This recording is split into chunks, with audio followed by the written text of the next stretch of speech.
প্রধানমন্ত্রী যে বক্তৃতা, যে তিনি সিন্ডিকেট ভাঙার প্রতিশ্রুতি দিলেন, আইনের শাসনের মাধ্যমে দেশ চলবে সেই অঙ্গীকার ব্যক্ত করলেন, এই তার যে প্রতিশ্রুতি কিংবা যে নির্দেশনা, সেটি জামাত বিএনপির সাথে একটি কার্যকরী রাজনৈতিক সম্পর্ক ছাড়া সেটা কতটুকু সম্ভব? না, আমি কার্যকরী রাজনৈতিক সম্পর্ক মানে এটা আমি বুঝতে পারলাম না। যেমন শুরুতেই সংবিধান সংস্কারের পরিষদ নিয়ে একটা টানাপোড়েন আমরা লক্ষ্য করছি।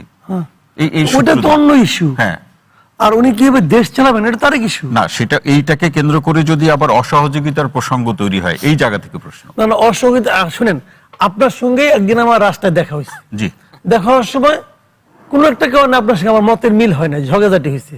এখন ওই উপলক্ষে এখানে আইসা আপনার অনুষ্ঠানে আসছে আপনি, কারণ আপনি আমার বললেন আমি কথা কম না, কারণ আপনার আমার ঝগড়া হয়েছে। এটা কি হয় রে ভাই? এটা কি হয় নাকি? তো ওইখানে একটা নীতিগত জায়গায় বিএনপি একটা অবস্থান নিছে, জামাত আর একটা অবস্থান নিছে। জি, জামাতের যে পলিটিক্স সেটা জামাত করছে, বিএনপি পলিটিক্স বিএনপি করছে। এখন দেশ চালানোর সময় বিএনপি কিছু সিদ্ধান্ত নিচ্ছে এবং এই সিদ্ধান্তগুলো জামাত কি, জামাত যদি সেন্সিবল পার্টি হয় জামাত কি বলবে? যেমন বিএনপি 3টা সিদ্ধান্ত নিচ্ছে। একটা হলো দ্রব্যমূল্য নিয়ন্ত্রণে রাখা এবং মানে খাদ্য দ্রব্যের যোগান স্বাভাবিক রাখা। একই সাথে মূল্যের কথা বলেছে। দ্রব্যমূল্য তো প্রথমে বললাম, দ্রব্যমূল্য নিয়ন্ত্রণ হলে মূল্য কমলো। আচ্ছা, আরেকটা হলো আপনার আইন শৃঙ্খলা পরিস্থিতির উন্নতি করা। আর 3 নম্বর হলো বিদ্যুতের সরবরাহ স্বাভাবিক রাখা, বিদ্যুৎ গ্যাসের সব স্বাভাবিক। আপনি জামাতকে জিজ্ঞেস করেন, ভাই তোমরা গেলে চাও, জামাত না করবো নাকি? জামাত বলবো না আমরা চাই না, যেহেতু বিএনপি চেয়েছে অথবা আমি চাই না, এটা বলবে। কিন্তু 2 এর চাওয়া এক, কিন্তু মিলবে কিনা? মিলবে ভাই, পুলিশ তো বিএনপির কাছে, ইনস্ট্রুমেন্ট সব বিএনপির কাছে। জামাত যেটা করবে সেটা হলো কি, যদি বিএনপি যে বলছে এইটা বিএনপি বাস্তবায়ন করতে পারলো কি পারলো না, জামাত এটা ধরবে। জামাত অনুবীক্ষণ যন্ত্রণা পড়ে। জামাত যদি প্রপার বিরোধী দলের মতো আচরণ করে, আমি যে জামাতের কাছে প্রত্যাশা করি এই জামাত বিএনপি এই কাজটা করতে পারলো কি পারলো না, এটা পুঙ্খানুপুঙ্খানুভাবে দেখে জনগণকে অবহিত করবে। এই যে দেখো বলছে কিন্তু পারে নাই, এই যে বলছে চাঁদাবাজি বন্ধ করবে, আপনার দ্রব্যমূল্য কমাবে, এই রাস্তায় রাস্তায় আদাবাজি হচ্ছে, অন্য লোকরাই করছে। জামাত যদি ওই কাজটা করে, ওইটা হবে আমার বিবেচনা। আমি জামাতের কাছে, জামাত কেবল না, জামাত, এনসিপি, অন্য অন্য যে দলগুলি আছে সবাই বিরোধী দল, তাদের আলাদা ওই কাজগুলি করে, তাহলে আমি পার্সোনালি হ্যাপি হবো। না, এটা একটা তারা কাজের কাজ করছে, তারা এদেরকে প্রকাশ করে দিয়েছে, ভাই আপনি বলছিলেন কিন্তু আপনি করেন নাই। অথবা এরা যদি এমন কোনো কাজ করে যে কাজটা ওই লক্ষ্য অর্জনের পক্ষে, মানে ওই লক্ষ্য অর্জনের জন্য সহযোগিতামূলক মানে বিষয় হচ্ছে না, তখন তারা যদি দেখাই দিতে পারে, আমরা হ্যাপি। সবাই মিলে তখন বিএনপি বিরুদ্ধে আমরা সবাই মিলে বলবো। নতুন বাংলাদেশে মাসুদ কামাল ভাই, নতুন বাংলাদেশে আমরা তো সকল জায়গাতেই একটা সংস্কারমূলক আচরণ অথবা বাস্তবতার লক্ষ্য করতে চাই এবং জনগণের সেই প্রত্যাশা। কিন্তু আমরা অতীতে লক্ষ্য করেছি যারা বিরোধী অবস্থানে থাকে তারা সরকারকে নানাভাবে বেকায়দায় বা অস্বস্তির মধ্যে ফেলতে একটা সর্বাত্মক চেষ্টা করে। এবারের বাস্তবতা কি ভিন্ন হবে? আমি আগে যেটা হয়েছে আমি ওটা মনে করি না। আমার কাছে মনে হয়, আমি নিজে থেকে প্রত্যাশা করি আর কি, যে জামাত ইসলাম, এনসিপি মূলত এই দুইটাই তো মানে প্রধান বিরোধী দল, তাই না? আমি মনে করি যে এই দল দুইটা মানে ওই ধরনের, মানে যেমন আগে ছিল একটা জিনিস যে একটা মানে ব্রিজ উদ্বোধন করবে, বিরোধী দল হরতাল দিয়ে বসছে, অথবা একটা ভালো কাজ কিছু করবে না, এটা হরতাল দেবো, কারণ ওরা করছে কেন, অথবা আমি মানি না। এই যে মানে মানে বিরোধীদের জন্য বিরোধিতা করা, একদিনও শান্তিতে থাকতে দেবো না বলছে, আমি সংসদে যাব না, জি, কারণ আমি বিরোধী দলে বসবো না, এই যে মানসিকতাটা, আমার মনে হয় জামাত এবং এনসিপির কাছ থেকে এই ধরনের আচরণ আমি আমি মনে করি পাবো না, প্রত্যাশা করি। এবং আমার ধারণা এইবারের সংসদ আমাদের এই যাবৎকালের সবচেয়ে ভাইব্রেন্ট সংসদ হবে, সবচেয়ে আপনার কি বলবো, কার্যকর সংসদ হবে। মাসুদ কামাল ভাই, অসংখ্য ধন্যবাদ। সাহেব মুস্তাফিজ আসতে চাই যে সবচেয়ে কার্যকরী সংসদ দেখবেন, মাসুদ কামাল ভাই সেটাই বললেন এবারের সংসদকে, এবং এই সংবিধান সংস্কার পরিষদ নিয়ে যে দূরত্ব তৈরি হয়েছে সেটাকে ইগনোর করে বা পাশ কাটিয়ে জনগণ এবং রাষ্ট্রের কল্যাণে বা স্বার্থে কাজ করার ক্ষেত্রে সহযোগিতা কতটুকু পাবে আপনাদের কাছ থেকে, এই প্রশ্ন কিন্তু সাধারণ মানুষের মধ্যে আছে। প্রথমে ধন্যবাদ জানাচ্ছি আপনাকে, আমার বিজ্ঞ সমালোচক এবং টিভির পর্দায় যারা দেখছেন তাদেরকে শুভেচ্ছা জানাচ্ছি। দেখেন, মানে আমরা ঐক্যবদ্ধ বাংলাদেশ জোট, জামাত, এনসিপি সহ আমাদের যে 11টি রাজনৈতিক দল আছে, আমরা কিন্তু সেই মাইন্ডসেট নিয়ে আছি যে আসলে আমরা একটা হেলদি পার্লামেন্ট এবার আমরা উপহার দিতে চাই, এবং সেই জায়গা থেকে শুধুমাত্র প্রত্যেকটা বিষয়ে বিরোধিতা করাটাই আসলে আমাদের এবারে কাজ না, বরঞ্চ আমরা শ্যাডো গভর্নমেন্টের মতো এরকম মন্ত্রিসভা গঠন করার কথা বলছি এই কারণেই যে আসলে আমরা চাই যে একটা হেলদি প্র্যাকটিস থাকুক।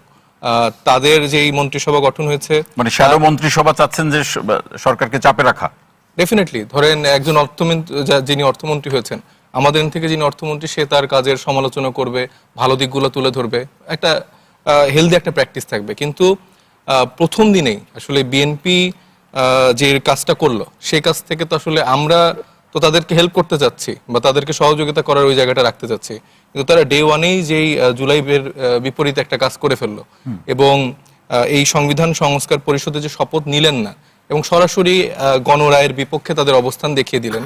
তো সেই জায়গা থেকে আসলে মানে আমরা তো না চাইতেই তারা আসলে সেই সুযোগটা বা সেই পরিস্থিতি তৈরি করে দিচ্ছে যেন আমরা মানে বিএনপির পক্ষ থেকে সাইফ মুস্তাফিজ যে ব্যাখ্যাটা তুলে ধরা হয়েছে যে এটা আগে সংবিধানে অন্তর্ভুক্ত হোক, তারপরে একটা তাহলে আমি বলতে চাই যে এই বর্তমানে যে সংসদ আছে এটা তো একটা অবৈধ সংসদ। সালাউদ্দিন সাহেবের যে কুযুক্তি, তিনি তো কুযুক্তি দেওয়াতে পারদর্শী একজন ব্যক্তি, তো সেই জায়গা থেকে তো বর্তমান পার্লামেন্টেই তো আসলে বৈধ না। শেখ হাসিনাকে ফিরে আনেন আপনারা, 2029 সালে ইলেকশন হবে, এখন পর্যন্ত যা যা কার্যক্রম হয়েছে, ঐক্যমত্য কমিশন, ইউনূসের গভর্নমেন্ট, সবকিছু অবৈধ, এই পার্লামেন্টও অবৈধ যদি এটা না মানা হয়। হ্যাঁ ডেফিনেটলি সেটাই বলছেন সাইফ মুস্তাফিজ, অসংখ্য ধন্যবাদ। এই গণরায়ের ভিত্তিতেই তো আসলে এবারকার নির্বাচনটা হয়েছে। হাবিবুর রহমান হাবিব ভাই, সিআরসি অর্থাৎ সংবিধান সংস্কার পরিষদ বা কাউন্সিল না মানলে সংসদ সহ আরো যতগুলো প্রসঙ্গ তৈরি হচ্ছে নির্বাচন সবকিছুরই বৈধতা নেই, সাইফ মুস্তাফিজ বললেন। আপনাকে ধন্যবাদ। বর্তমান নির্বাচন পরবর্তী পরিবেশ এবং সরকার গঠনের 2 দিনের মাথায় আজকের এই অনুষ্ঠানে উপস্থিত সম্মানিত দর্শক শ্রোতাদের সশ্রদ্ধ সালাম, বিজ্ঞ আলোচক বৃন্দকে শুভেচ্ছা। জি, আসলে সংবিধান সংস্কার পরিষদের শপথ নেওয়ার ক্ষেত্রে এনসিপি এবং জামাত ইসলামের পক্ষ থেকে নেওয়া হয়েছে, বিএনপির পক্ষ থেকে নেওয়া হয়নি, এটা নিয়ে তো জি। এখন কথা হলো যে আমরা তো সংবিধান ফলো করছি। বর্তমান সরকার যেটা গতকাল শপথ নিল বিদ্যমান সংবিধানের আওতায়, কিন্তু বিদ্যমান সংবিধানের আওতায় রাষ্ট্রপতি শপথ পড়লেন। এখন আমাদের কিছু কিছু ব্যাপার নোট অফ ডিসেন্ট দেওয়া ছিল। আমাদের মূল যে কাজটা আমরা করতে চাই, যে দ্রব্যমূল্য লাগাম টেনে ধরা, দেশের সুশাসন, সংস্কার, বিচার, সবগুলি আমরা পর্যায়ক্রমে আমরা করব না, কিন্তু একেবারে শুরুর দিনে এই ব্যাপারটা এড়িয়ে এরিয়ার ব্যাপারটা আমাদের ব্যাখ্যা দিয়েছে সালাউদ্দিন সাহেব। উনি যদি বলেন কুযুক্তি, আর সালাউদ্দিন সাহেব কুযুক্তি দিতে পারদর্শী, এই কথাটা বলার ক্ষেত্রে আপত্তি আছে। সালাউদ্দিন সাহেব কিন্তু আমরা এখানে যারা আছি জি তাদের সে কোন দিক থেকে বয়সে কম না, আমার চেয়ে বয়সে কম, লেখাপড়া, শিক্ষা, দীক্ষা, যোগ্যতা কোনো দিক থেকে কম না। অতএব উনি সংবিধানের আগামাথা মানে জানা আছে। তো এরকম একটা লোক সম্বন্ধে এই ধরনের কথা বলাটাও মনে হয় যে যুক্তিসঙ্গত না। আমাদের সরকার অবশ্যই জুলাই আন্দোলনের সেই জুলাই সনদকে অবশ্যই সম্মান করবে। আমাদের সরকার কিন্তু বলছেন যে জুলাই সনদকে আপনারা করবেন, সম্মান করবো। তো আমরা বলেছি তো একই দিনে 2টা শপথ না নেওয়ার ক্ষেত্রে আমাদের সংবিধানের আওতা থেকে আমাদের কথা বলা হয়েছে। জি, এবং আমরা 71-72 সংবিধানকে আমরা সম্মান করি, 71-কে আমরা অস্বীকার করতে পারবো না। 71-কে অস্বীকার করলে আমার কিছুই থাকে না। আমরা 90-কে অস্বীকার করতে পারবো না। 90 সালে একটা আন্দোলন বিপ্লব হয়েছিল, সেটা এটা জুলাই যেটা হলো সেটা তুলনায় ওটা প্রাণহানি কম ঘটেছে, কিন্তু ওটা অনেক দিনের আন্দোলন ছিল, একদিনের না, এটা অনেক দিনের। এটা আবার তার চেয়ে বেশি দিনের। জি, এই যে জুলাই যেটা এটা তার চেয়েও বেশি দিনের। এটা 15 বছর ছিল, 9 বছর ছিল। সমাপ্তিকাল এসে 36 দিন লেগেছে, ওটারও সমাপ্তিকাল এসে 2 মাস লেগেছিল। 10ই অক্টোবর 2000 লাস্ট নিয়ে যখন আমি ঢাকা বিষয়ে শপথ নিলাম, আমরা শপথ নিলাম, নিয়ে আসলাম লাস্টটা, তখন থেকে 2 মাসের মাথায় গিয়েছিল। তার মানে 2 মাসে শেষ হয়েছিল, শুরু হয়েছিল সেই 1982। আপনি বলছেন যে সদিচ্ছার কোনো ঘাটতি নেই, সেটা আমাদের সদিচ্ছার কোনো ঘাটতি নেই, যে কারণে আমাদের বর্তমান প্রধানমন্ত্রী মানে শপথ নেওয়ার আগে কিন্তু সবার সঙ্গে দেখা করেছেন। যে আমাদের আমিরের বাসায় গেছেন, তারপর নাইর ইসলামের বাসায় গিয়েছেন, মাহমুদুর রহমানের সাথে কথা বলেছেন, চরমনায়ের পীরের বাসায় উনি গিয়েছেন। কিন্তু এটা বাংলাদেশের নতুন সংস্কৃতি, এই সংস্কৃতি কিন্তু ইতিমধ্যে ছিল না। এবং উনি দীর্ঘ 17.5 বছর পর দেশে ফিরে এসেছেন, পৃথিবীর ইতিহাসে সবচেয়ে বড় একটা সম্বর্ধনার মধ্যে এসেছেন, এসে মাত্র 17 মিনিট বক্তব্য রেখেছেন। সে কিন্তু প্রতিহিংসা, বিরাগ ভাজন, তারপর অত্যাচার, নির্যাতনের কাহিনী উনি তা না করে উনিকে 24-কে স্মরণ করেছেন, 90-কে স্মরণ করেছেন, 71-কে স্মরণ করেছেন। আমার মনে হয় যে তারেক রহমান একটা ব্যতিক্রম ধর্মী একটা, এই পৃথিবী সৃষ্টি হওয়ার পর এই একমাত্র প্রধানমন্ত্রী যার বাবা দেশের মহান স্বাধীনতা ঘোষণা দিয়ে যুদ্ধকে দেশ স্বাধীন করেছেন, সেনাপ্রধান, রাষ্ট্রপতি ছিলেন, মা প্রধানমন্ত্রী, মা প্রধানমন্ত্রী, বাবা সেনাপ্রধান, রাষ্ট্রপতি, তার সন্তান এ পর্যন্ত কিন্তু আসেনি। জি, এখন এবং আমরা পাকিস্তানে যদি জি হাবিব ভাই এই প্রসঙ্গগুলি নিয়ে আরো আলোচনা আপনার কাছ থেকে শুনবো। অসংখ্য ধন্যবাদ ব্যারিস্টার এস.এম. শাহরিয়ার কবির ভাই। আসতে চাই যে আসলে প্রধানমন্ত্রী আইনের শাসনের কথা বলেছেন, নাগরিক সুযোগ সুবিধার কথা বলেছেন। পবিত্র রমজান শুরু হবে আগামীকাল থেকে। রমজান কেন্দ্রিক যে নাগরিক সুযোগ সুবিধা প্রয়োজনগুলো আছে সে ব্যাপারে রাষ্ট্রের যারা কর্মকর্তা আছেন তাদেরকে সতর্ক থাকার নির্দেশ দিয়েছেন। কিন্তু আমরা শুরুতেই যে আলোচনাটি আমরা করছি, সংবিধান সংস্কার পরিষদ অথবা কাউন্সিল নিয়ে যে আলোচনাটি তুঙ্গে, এটি এই আইনি যে গোলকধাঁধা কিংবা কেউ কেউ বলছেন তালবাহানা, আবার বিএনপির পক্ষ থেকে বলা হচ্ছে এটি নির্দিষ্ট প্রক্রিয়ার মধ্যে দিয়ে সংবিধান অন্তর্ভুক্ত হওয়ার পরেই তারা সেটি শপথ নেবেন। এই জায়গাটা আসলে এই ধরনের সিদ্ধান্ত নেওয়ার পিছনে, এই ভাবনার পিছনে কি কারণ? বিএনপি যেটা ভাবলো এটার পিছনে কারণ কি? ধন্যবাদ আপনাকে। আপনার মাধ্যমে আপনার টিভি সমস্ত দর্শকদেরকে সালাম এবং শুভেচ্ছা, এবং আপনারা যারা আছেন আসসালামু আলাইকুম। আমি হাবিব ভাই হচ্ছে আমাদের মধ্যে সবচেয়ে বর্ষিয়ান, এবং ওনার খালি জীবন মানে উনি ছাত্র রাজনীতি করে আসছেন, ওনার সব জানা মুখস্থ। আমাদের যেমন বই খাতা লাগে ওনার তা লাগবে না। আমি হাবিব ভাইয়ের কাছে দুইটা জিনিস একটু জানতে যাব। এটা হচ্ছে 75 সালে 4th অ্যামেন্ডমেন্টের পরে এই কনস্টিটিউশন, সিএমএলএ রাষ্ট্রপতি হওয়ার কোনো বিধান এই কনস্টিটিউশনে নাই। 1977 সালে জাতির প্রয়োজনে, আবার বলে দিচ্ছি, জাতির প্রয়োজনে শহীদ রাষ্ট্রপতি জিয়াউর রহমান সিএমএলএ থেকে রাষ্ট্রপতি হলেন, এবং জাতির প্রয়োজন সে সময় তিনি যদি না হতেন তাহলে বাংলাদেশের অস্তিত্ব নিয়ে সংকটে পড়ত। এবং ওই 3য় তফসিলে সিএমএলএ এর শপথ রাষ্ট্রপতি হিসাবে নেবেন নাই। আচ্ছা, দ্বিতীয় কথা, 75 সালের এখানে রেফারেন্ডামের কোনো প্রবিধান নাই। বাংলাদেশের প্রথম রেফারেন্ডাম দিলেন শহীদ রাষ্ট্রপতি জিয়াউর রহমান। রেফারেন্ডামে কি ছিল? আপনি আমাকে রাষ্ট্রপতি হিসাবে গ্রহণ করেন কি করেন না। কেন এই কথাটা বললাম? বিএনপি হচ্ছে শহীদ রাষ্ট্রপতির সাথে বিএনপি নেই। সো তাহলে বিএনপি প্রথম হচ্ছে তার জন্মই হলো এই সংবিধানের আউটসাইড থেকে। এবার আসেন দ্বিতীয় জায়গায়। দ্বিতীয় জায়গায় আমি একটা ক্লিপ দেখাবো। এই ক্লিপটা দেখানোর পরে আমি আপনার এই সাইফারিয়ার সাথে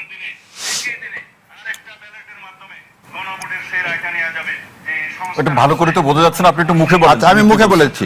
এই উনি বলতেছেন যে জুলাই সনদ বাস্তবায়ন হবে গণভোটে, আপনারা যদি দেখতে পান। আচ্ছা, এটা কে বললেন? মাননীয় সেটা তো হাবিব ভাই বললেন যে তারা তো অস্বীকার করছে না। না না, কথাটা ওই জায়গাতে, কথাটা হলো কি, এখন আপনি এই সাইফ যে কথাটা বললো সেই জায়গায় আমি যাই। ডক্টর ইউনূস সাহেব রাষ্ট্রপতির কাছে শপথ নিছেন, রাষ্ট্রপতির কাছে তো শপথ নিছেন। শপথ নিছেন কোন কিসে? 3rd শিডিউলে, তাই না? 3rd শিডিউলে কেয়ারটেকার গভর্নমেন্টের কিছু আছে? ইন্টিম গভর্নমেন্টের শপথের কোনো বিধান আছে? তাহলে যদি না থাকে, আপনি যদি মানে আপনি একটা মানবো আর একটা মানবো তা হবে না। তাহলে এই 3য় তফসিলে সংবিধান অনুযায়ী ইউনূস সরকার গঠিত হয়নি। তাহলে ইউনূস সরকার যদি এই 3য় তফসিল অনুযায়ী গঠিত না হয়ে থাকে, তাহলে গত 18 মাসের যা কিছু হয়েছে সব অবৈধ। আমার ভোট অবৈধ, এই ক্যাবিনেট গঠন করা সেটা অবৈধ, মাননীয় প্রধানমন্ত্রী অবৈধ। এবার আপনাকে দ্বিতীয় কথা বলি, ওনারা বলতেছেন তফসিলে নাই। এই আসেন দেখেন, এটা কি? জুলাই সনদ, এর ভিত্তিতে তো ভোট হয়েছে। এই বিষয়ে তো বিএনপি জামাত সবারই তো একমত। এই জুলাই তফসিলের দেখেন তফসিল কি বলা, 3rd তফসিলে শপথ একটু বলেন মানে আচ্ছা, সংবিধান সংস্কার পরিষদের সদস্যদের শপথ ফর্ম। তাহলে আমরা এই জুলাই সনদ আর কনস্টিটিউশন একভাবে পড়ে গত 18 মাস দেশ চালাইছি। এই ভোটটাও করলাম 2029 সালে না হয়ে, আর এই যে ফেব্রুয়ারি মাসে হলো সেটাও কি করলাম আমরা? ঐক্যমতের ভিত্তিতে করলাম। কনসেনসাস কমিশন ঐক্যমতের ভিত্তিতে করলাম। জুলাই সনদ সাইন করলাম। কোনো কিছু এই কনস্টিটিউশনের মধ্যে নাই।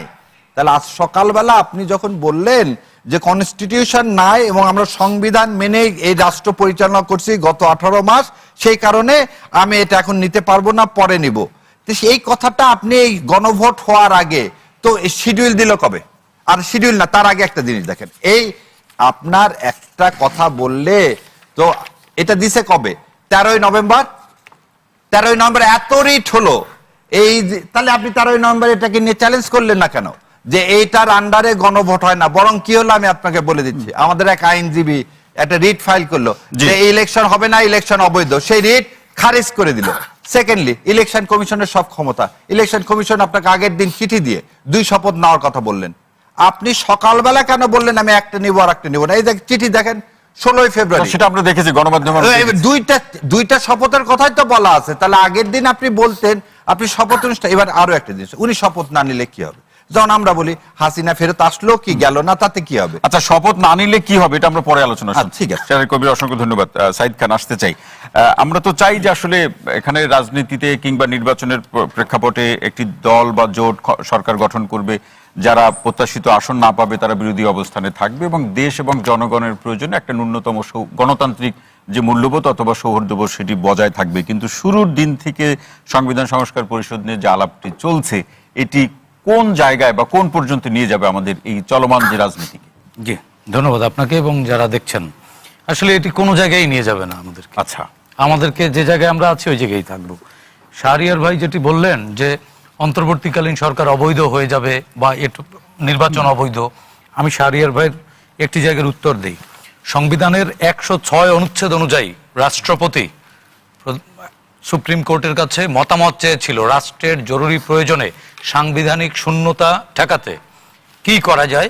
সুপ্রিম কোর্ট 8 আগস্ট 2024 মতামত দিয়েছে যে 1/24 রেফারেন্ডামে যে প্রধান বিচারপতি মতামত দিয়েছেন যে অন্তর্বর্তী সরকার গঠন করা যায়। হ্যাঁ, অন্তর্বর্তীকালীন না, রাষ্ট্রের নির্বাহী কার্যক্রম পরিচালনা করবার জন্য অন্তর্বর্তীকালীন সরকার গঠন করানো যাবে এবং রাষ্ট্রপতি শপথ পড়াতে পারবেন।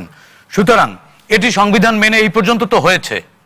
তার মানে অন্তর্বর্তীকালীন সরকার একটি সাংবিধানিক সরকার, এবং সাংবিধানিক সরকার যে কাজ করেছে তার সবই সাংবিধানিকভাবে বৈধ।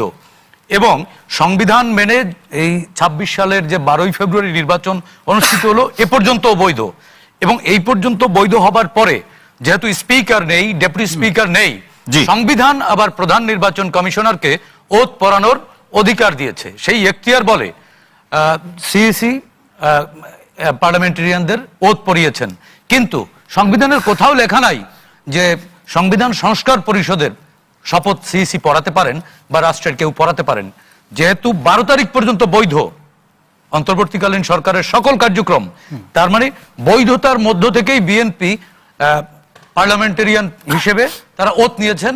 এর পরের যে অংশটি বলা হচ্ছে যে সংবিধান সংস্কার কাউন্সিলের সদস্য হিসেবে তারা ওথ নেননি কেন, এটি ভুল করেছেন। এটি আসলে সাংবিধানিকভাবেই বিএনপি এ পর্যন্ত যেটি করেছে সেটি সঠিক করেছে না। কিন্তু এই যেটা বললেন কিংবা সম্মানিত স্বরাষ্ট্রমন্ত্রী সালাউদ্দিন আহমেদের যে বক্তব্য, সেটা তো তারা মানছেন না। তারা বলছেন তারা তো অনেক কিছুই মানেন না। সাহেব মুস্তাফিজ এবং শাহরিয়ার ভাই বলছেন এখানে বিরোধিতা করবার জন্য যদি বিরোধিতা করতে হয়, শুনুন, আপনি অন্তর্বর্তীকালীন সরকারকে যদি বৈধ বলেন তার সকল কর্মকাণ্ড বৈধ, ওই অবৈধ যদি হয় তাহলে তারা নির্বাচনে অংশ নিলেন কেন? আর জুলাই চার্টার সেটি হচ্ছে একটি প্রস্তাবনা, সেটি কিন্তু কোনো আইন না। এই পার্লামেন্ট যদি সেটিকে লেজিটিমাইজ করে বা পাস করে, তখন সেটি আইনে সন্নিবেশিত হলে বা সংবিধানে অন্তর্ভুক্ত হলে সেগুলো বাস্তবায়ন হবে। কারণ আপনি বলছেন সংসদে যদি সম্মানিত সংসদ সদস্যরা এটা মানেন যে বিষয়গুলো, সেগুলো বাস্তবায়ন হবে, আর যেগুলো মানবে না সেগুলোর কোনো ভবিষ্যৎ নেই। সংসদ তো সার্বভৌম। জি, সংসদ তো সার্বভৌম, কারণ এখানে জনগণ তাদের প্রতিনিধিদেরকে পাঠিয়েছে রাষ্ট্র কিভাবে চলবে, আইন প্রণয়ন কিভাবে হবে, আইন প্রণেতারা বসেছেন। এখানে এমপিরা তো আর ব্রিজ কালভার্ট বানাইতে বসেননি, আইন প্রণেতারা আইন প্রণয়ন করবেন। সো দ্যাট এই যে জুলাই চার্টার, অবশ্যই ভালো কিছু থাকলে সেগুলো আসবে। এবং এখন জুলাই চার্টারে তো পরিষ্কার লেখা আছে যে মেজরিটি পার্লামেন্টের মেজরিটি সদস্যরা যেগুলো পাস করবেন সেগুলো অন্তর্ভুক্ত হবে, এর বাইরে তো অন্তর্ভুক্ত হবে না। এটিকে নিয়ে যদি অন্যভাবে কেউ জল ঘোলা করতে চায়, আমার কাছে মনে হয় এটি বিরোধিতা করবার জন্য বিরোধিতা। আমি মাসুদ কামাল ভাইয়ের ওই শেষ কথাটি দিয়ে শেষ করতে চাই যে আসলে আমরা বহুদিন পরে একটি পার্লামেন্ট পেয়েছি, আমরা চাই প্রাণবন্ত একটি পার্লামেন্ট হোক। এখানে সরকার অবশ্যই শতভাগ সঠিক করবেন না, সেখানে ভুল করবেন, ভুলের গঠনমূলক সমালোচনা করবেন। অবশ্যই ভুল করলে তার গঠনমূলক সমালোচনা হোক, এটাই গণতন্ত্রের নিয়ম, বিউটি। অসংখ্য ধন্যবাদ সাইদ খান, ডাক্তার রাকিব আল হাসান। যেটি সাইদ খান ভাই শেষ করলেন, আসলে কেউ যদি জল ঘোলা করতে চায় সরকারও বা কি করতে পারবে বা করার আছে? জি, আপনাকে ধন্যবাদ। আমার সহ আলোচক এবং দর্শকদেরকে সালাম, শুভেচ্ছা, মাহে রমজানের শুভেচ্ছা। দেখুন, যেগুলো আলোচনা হচ্ছে এই মুহূর্তে, এগুলো আসলে আমি মনে করি এই মুহূর্তে অপ্রয়োজনীয় আলোচনা। ধরুন আমরা শুরু থেকে বলে আসছিলাম যে জুলাই চার্টার ইমপ্লিমেন্টেশন অর্ডার 2025 যেটা করা হয়েছিল সেটা পুরো একটা অসাংবিধানিক প্রক্রিয়া। আপনি বিএনপি হয়তো ইলেকশনের প্রয়োজনে, রাষ্ট্রের প্রয়োজনে জুলাই চার্টারটাকে অসাংবিধানিক মনে আমি করছেন? অসাংবিধানিক মনে করতেছি না। এটা যে সিস্টেম ফলো করা হয়েছে সেটা অসাংবিধানিক মনে করি। সিস্টেমটাকে অসাংবিধানিক মনে করছেন? কারণ আপনি একটা গণভোট করবেন, আপনার পার্লামেন্ট নাই, তাহলে আপনি কনস্টিটিউশন স্থগিত করতেন, কনস্টিটিউশনও চালালেন প্যারালালি, আর একটা কনস্টিটিউশন পাশাপাশি লিখলেন বা কাটাছাড়া করলেন, সেটাকে আমার কাছে বোধগম্য মনে হলো না। এক নম্বর কথা। দুই নম্বর কথা হচ্ছে কি, ওনারা যে কথাটা বলছেন যে বিএনপি কেন কাউন্সিলে শপথ নেয় না, কারণ তৃতীয়ত তফসিলের কাউন্সিলে তো শপথ নেওয়ার কোনো ফর্ম নাই, কোনো প্রক্রিয়া নাই। বিএনপি তো বলা না যে আমি কোনোদিন এটা সাইন করবো না, বিএনপি বলছে এটাকে আমরা আগে সংসদে যাই তারপর করবো। আর ওনারা যে কথা বলছেন যে এই সরকার অবৈধ, সবকিছু অবৈধ, হ্যাঁ সরকার তো অবৈধই, প্রথম অধিবেশন এটাকে বোঝাতে দেওয়া হবে, এখন পর্যন্ত তো অবৈধই, এখন তো অধিবেশন বসে নাই, তো এটা তো অবৈধ, আমি তো একমত করি, আই এগ্রি উইথ ইউ। গেল 3 নম্বর ইস্যু। 4 নম্বর ইস্যু হচ্ছে ধরেন প্রথমে প্রতিষ্ঠা দল যে সাইন করেছিল সে সাইনে কিন্তু নোট অফ ডিসিশন ছিল, পরবর্তী আদেশে কেন আপনি নোট অফ ডিসিশন বাতিল করলেন? করছেন না? তো সুতরাং আপনি করলে মানে ভালো, আর অন্যরা করলে ফাজলামি, এভাবে তো চলবে না। আর ধরুন সাংবিধানিক এখন একটা ধারাবাহিকতা চলে আসলো, সরকার গঠন হলো, এখন তার মানে কি আমাদের এই যে চলমান গণতান্ত্রিক যে যাত্রায় শুরুতেই কি চাতুর্যতার লক্ষ্য করা গেল? না, আমি চাতুর্যতার কিছু দেখি নাই। এখন এটা যারা বলতেছে বিরোধিতা করার জন্য বিরোধিতা করতেছে, বা স্ট্যান্ডবাজি বলবেন এটাকে, যদি একটু খারাপ ভাষায় বলতে চান, কিন্তু আমি মনে করি যে এখন ধরুন এখন একটা সাংবিধানিক না, রাজনীতিতে বলে শোনেন রাকিব ভাই, রাজনীতিতে স্ট্যান্ডবাজি দোষের কিছু না, কিন্তু প্রশ্ন হচ্ছে কি নিয়ে স্ট্যান্ডবাজি হচ্ছে সেই প্রসঙ্গটার একটা সুতা এখন আর পাইল আর কি। ধরেন এনসিপি তো ফার্স্টে কথা বলেছিল যে তারা জুলাই সনদের আইনি প্রক্রিয়া বাস্তবায়ন না হলে তারা সাইন করবে না, তারা তো সাইন করে নাই। আইনি প্রক্রিয়া বাস্তবায়ন হয়ে যাওয়ার অনেকদিন পর কিন্তু সাইন করে না, লাস্টে শেষ পর্যন্ত যখন আমরা টকশোতে নিয়ে তাদেরকে বলি বাধ্য হয়ে 2 দিন আগে তারা সাইন করলো। তো সুতরাং বিএনপিতে একেবারে এটাকে নাকচ করে দেয় নাই, তারা প্রক্রিয়া মেনে তারা সাইন করবে। এখন আপনি আগে যেটা করতেন, আলী রিয়াজের সরকার ছিল যেটা, সেখানে আপনি মববাজি করে অনেক কিছু করতে পারবেন, এখন সেই সুযোগ আর নাই, কারণ অলরেডি একটা সরকার গঠন হয়ে গেল। সরকার বলেছে যে মব সহিংসতা ফেরার কোনো সুযোগ নেই, যারা করবে আইনগত ব্যবস্থা কোনো সুযোগ নেই, সব আইন প্রক্রিয়া চলবে, এখন একটা গণতান্ত্রিক প্রক্রিয়া সিস্টেমে চলবে। এখন আপনি ওই মানে সব হারামকে হালাল করতে পারবেন না, এখন এই সুযোগ নাই, কারণ আপনাকে একটা সিস্টেম ওয়াইজ মেনে চলতে হবে। আর আপনি বলছেন এটা শেষ কথা, বা এটার শুরুতেই কি কোনো চাতুর্যতা লক্ষ্য করা যায় কিনা? শুরুতে যখন এখনো অধিবেশন বসে নাই, আমরা মনে করি যেটা সবাই বলছে প্রাণবন্ত সংসদের জন্য আমরা অপেক্ষা করছি, রিয়েলি আমরা সেটার জন্য অপেক্ষা করছি, এবং আমরা বহুদিন পরে আমরা গণতান্ত্রিক উত্তরণে যাত্রার পথে এই সরকার, এই দেশকে, জনগণকে আমরা ডিজার্ভ করি, সেই হিসাবে আমরা বলি আমরা একটা ভাইব্রেন্ট সংসদের জন্য আমরা অপেক্ষা আছি। সুতরাং আমরা এসব মানে অহৈতুক আলোচনায় আমরা যেতে চাই না, গেলে কারণ এগুলো কোনো ফায়দা নেই। অসংখ্য ধন্যবাদ। সাহেব মুস্তাফিজ কি বলবেন? এখন আসলে কোনটা রেখে কোনটা বলবো, অনেক মানুষ অনেক কথা বললো, তো কাটটা রেখে কাটটা বলবো। এখন দেখেন যে জুলাই সনদের যে আইনি প্রক্রিয়া, এটা এনসিপি সাইন করে নাই দেখেই আসলে এত দূর গড়িয়েছে। এটা যদি এনসিপি সাইন করে ফেলতো তাহলে আসলে এটা এত দূর পর্যন্ত গড়াতো না। তো এখানে আমি মনে করি যে এনসিপির সেই ক্রেডিটটা আছে। এবং মানে এতদূর বলতে কি বোঝাচ্ছেন? এই যে জুলাই সনদ নিয়ে আলোচনা, গণভোট পর্যন্ত এবং আইনি প্রক্রিয়া নিয়ে যে আলাপ আলোচনাটা আসলো, এটা তো এনসিপি সিগনেচার না করার ফলেই তো আসলে এটা এসেছে। না, আবার তো ডাক্তার রাকিব তো এর পদ্ধতি নিয়েই প্রশ্ন তুলছেন। উনি তো এখন করবেই, এখন ওনার সাংবিধানিক ভাবে আমাদের সালাউদ্দিন সাহেব, আমি যেটা বললাম যে অনেক মানে ওনাকে তো আমি সম্মান করি, কিন্তু আমি বলছি যে এখন একটা লোক জ্ঞানী হয়ে যদি সারাদিন কুযুক্তি দিয়ে বারবার সংস্কার ব্যবস্থাকে বারবার পিছিয়ে দেয়, তো সেটার ব্যাপারে তো সমালোচনা আমার করার রাইট আছে। এখন দেখা যাচ্ছে যে একদিনের মাথায় এখন সব সমালোচনা হয়তো আমাদের বন্ধ করে দিতে হবে, কারণ আমরা আজকেই দেখলাম যে এখন টিভিতে 4 জন সাংবাদিককে হচ্ছে শোকজ করা হয়েছে শুধুমাত্র তারা ফেসবুকে স্ট্যাটাস দিয়েছে। এটা কি আসলে সত্য? এটা নিয়ে আমরা মিশ্র, আমি ফোন দিয়েছিলাম, আমি তাদের কাছ থেকে শুনেছি, এবং শোকজের ভাষা ছিল যে এটাই হচ্ছে যে তারা যে ফেসবুক স্ট্যাটাস গুলো দিয়েছিল এই সংস্কার কমিশনের ওথ নেওয়া নিয়ে, তারপরে কয়েকদিন আগে যে তারেক রহমান সাহেবের সাংবাদিক সম্মেলন হলো, তো সেখানে যে সাংবাদিকরা অনেকে আগের মতো তেলবাজি করা শুরু করেছে, সেটা নিয়ে বলেছে যে আমি এরকম তেলবাজি বা এরকম করতে চাই না, এরকম টাইপের কথা আছে, যেটা আসলে বিএনপির সাথে একটু সাংঘর্ষিক। বিএনপির যে কাজগুলো করছে সেটাকে আসলে কিছুটা সমালোচনা করা, তো সেই জায়গা থেকে তাদেরকে আজকে এটা করা হয়েছে।